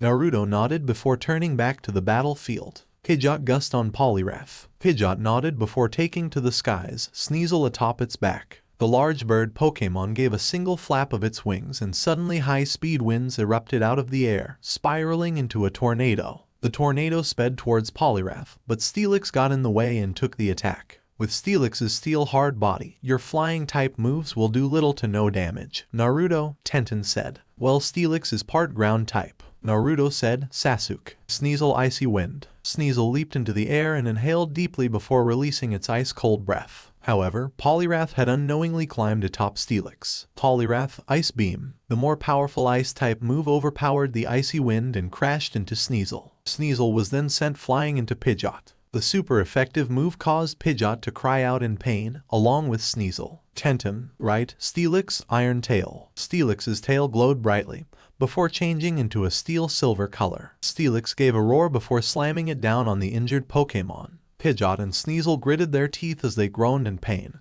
too damaged to even raise their heads. Poliwrath then jumped off of Steelix's head and descended towards the two downed Pokemon. Poliwrath's hands clenched into fists, muscles tensed. Now finish it, Dynamic Punch. Poliwrath. Dynamic Punch slammed down onto the two downed Pokemon, causing them to gasp as the wind was sent out of their lungs from the strike. The two Pokemon groaned before their eyes closed, and Sneasel and Pidgeot were shown to be knocked out. Pidgeot and Sneasel are unable to battle. The winners are Steelix and Poliwrath. Mogi announced. Amazing, Hinata gasped. So that's her giant Pokemon, Steelix, Akatsuchi said before smirking. I wonder if she has some extra metal coat, he added as an afterthought. Wow, that Steelix and Poliwrath took them both out in just a few hits, Sakura gaped. Bayleaf nodded in agreement with its trainer. So, team ... with Poliwrath's water absorb ability, Croconaw is gonna be at a disadvantage. Quilava's a fire type, so that way we can take down Steelix, Naruto said. You got any electric or grass types? What about that Zubat of yours? It's a flying type. It's a Golbat now, but Poliwrath knows Ice Beam, so it would easily take down Golbat. The electric type I have is still not highly trained to take on something as strong as Poliwrath, and I have no grass types. Why not borrow Bayleaf? Naruto asked. No. Sasuke turned, eyes blazing with rage at the suggestion. I win this with my Pokemon, no one else's. Uchihas do not have others win their battles. Naruto backed off from the wrath of his temporary battle partner. Naruto nodded as he understood that the Uchihas arguing was a result of his pride kicking in. Alright then, Croconaw it is. Sasuke gritted his teeth as he looked at the water type before nodding. Croconaw, let's go, Sasuke said. The big jaw Pokemon snapped its jaws menacingly before taking to the battlefield. Quilava, you're up, Naruto said. The volcano Pokemon's flames ignited as it stepped up to the plate. Fire and water, huh? Tenten asked. Kinda cliche, don't you think? Lee said. Naruto and Sasuke ignored the comments. Quilava flame wheel. Croconaw water gun. Quilava jumped and began to roll, flames engulfing its form as it headed for Steelix. Croconaw's water gun heading for the Steelix as well in hopes to take out the larger Pokemon first. Steelix, Sandstorm, Tenten commanded. Steelix's body began to twist as the sand on the gym's floor began to pick up and a sandstorm was generated around it. Shit, Sasuke cursed as the winds and sand blocked the attacks. Quilava flipped through the air, however as it was at mid-air, Poliwrath appeared through the sands, fist thrust back. Dynamic Punch, Lee yelled. Poliwrath thrust its fist downward, only for Quilava to use Quick Attack to avoid it. Swift, stars shot from Quilava's mouth as it appeared behind Poliwrath. The attack struck it and Poliwrath stumbled forward and Croconaw's waiting jaws clamped down on Poliwrath's arm in a crunch attack. Poliwrath, punch it off, Lee yelled.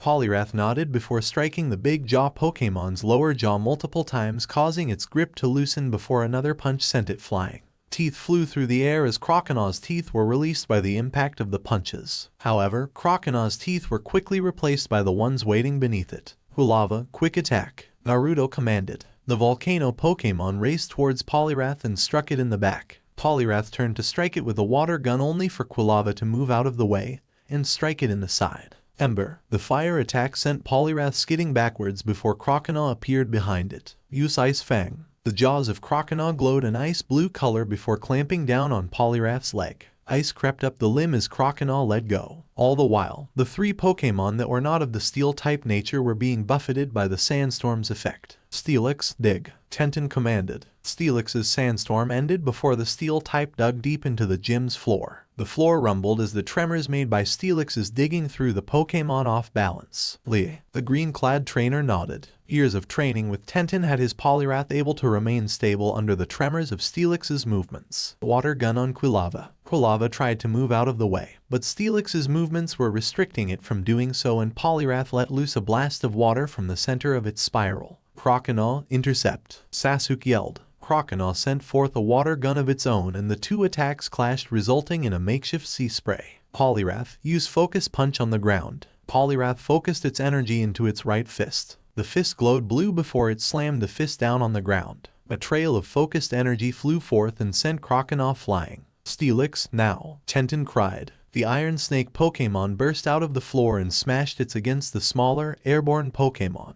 Croconaw flew upwards, but Naruto and Sasuke smirked when they noticed the tremors stopped now that Steelix was out of the underground. Right, Croconaw's position perfectly, Sasuke smirked. Water gun. Croconaw released a jet of water that impacted with the part ground type's face. Steelix roared in pain from the attack as the water gun hit it with enough force for it to lose its balance. Flame Wheel. Quilava ran towards the steel type and rolled along the ground. Poliwrath quickly appeared in front of Quilava to knock it away with a water gun, but Croconaw intervened once more. Quilava then jumped, still in Flame Wheel form. The attack crashed into Steelix and the Iron Snake Pokemon roared as the fire attack burned its steel-like body. Poliwrath, Water Gun. Poliwrath released a quick jet of water as Quilava was in the air, and the attack finally made a hit. Quilava released a cry of pain as the attack sent it careening into the gym's wall. Croconaw stopped the water with Ice Fang. Croconaw leaped into the air, fangs shining a vivid blue color. Croconaw bit down on the stream of water and ice suddenly began to travel along the water stream. Poliwrath stopped the attack and the pillar of ice that formed fell to the ground and shattered. Quilava, you alright? Naruto called out to his Pokemon. Quilava grunted as it got back onto its feet and gave a nod. Quilava, the volcano Pokemon released an ember attack at the downed Steelix, but Poliwrath launched an ice beam attack thus erecting an ice wall to take the hit. The wall melted from the heat and Steelix was shown to have recovered. Iron Tail. Tenten commanded. Steelix's tail became a shining silver before it swung the tail and it connected with both opponents' Pokemon. Naruto and Sasuke gaped as they saw their Pokemon go airborne only for Poliwrath to send them to the ground with a double focus punch. Now Ice Beam. Quilava, spin on the ground and use Flame Wheel. Naruto yelled. Quilava began to do a sort of breakdance while expelling fire from its head and rear. The charcoal item increased the power of its flames as it always did, and as such a fiery tornado sprung up and clashed with the ice beam, easily overpowered it, and slammed into Poliwrath's body. Lee's Pokemon flipped in midair and landed on its feet. Steelix then appeared out of the ground as it had used Dig and slammed into both Croconaw and Quilava. Croconaw was then given a shot downwards as Quilava pushed it down as they came into contact with the ceiling of the gym. Ember, Water Gun. Fire and water clashed against Steelix's body, causing the Pokemon to roar in pain.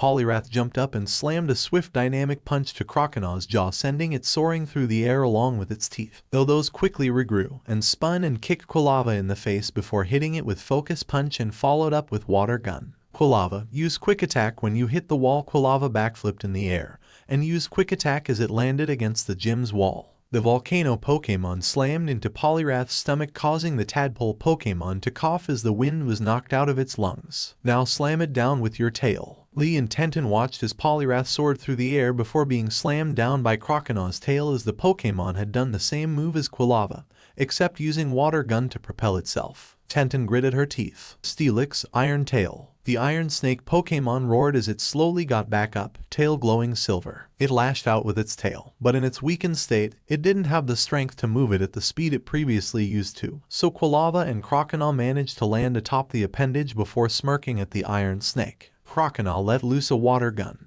but the tadpole Pokemon suddenly appeared in its way and took the blow. Water Absorb kicked in and Poliwrath was rejuvenated slightly from the attack. Quilava, Quick Attack. Naruto commanded. The volcano Pokemon took off like a shot as they fought on Steelix's body. Lee, tell Poliwrath to get off. Tenten told her partner. Lee nodded and did so. Poliwrath jumped off as Steelix rose up, red eyes holding an evil glint in them. Sandstorm. Tenten commanded. Steelix released a roar as its body rotated, kicking up sand and trapped the two Pokemon within it. The tornado of sand caused Croconaw to fly out, but Quilava had taken a hold of one of the protrusions coming out of Quilava's body. Naruto gritted his teeth. I didn't want to use, but I guess I have no choice, he muttered. Sasuke looked at his rival in confusion. What do you mean by that? Quilava and I had been training before we reached Olivine City. It was early in the morning after a session of training, and we hadn't left the Miltank Ranch yet. Quilava learned a move that was extremely powerful. But the thing was that the attack, even a smidge of its power, had caused a large explosion the size of Steelix. Sasuke's eyes widened. What attack is that? You'll see now, Naruto answered. Take care of Poliwrath first though. Quilava Flame Wheel. Quilava began to rotate within the sandstorm and Steelix gritted its teeth in pain.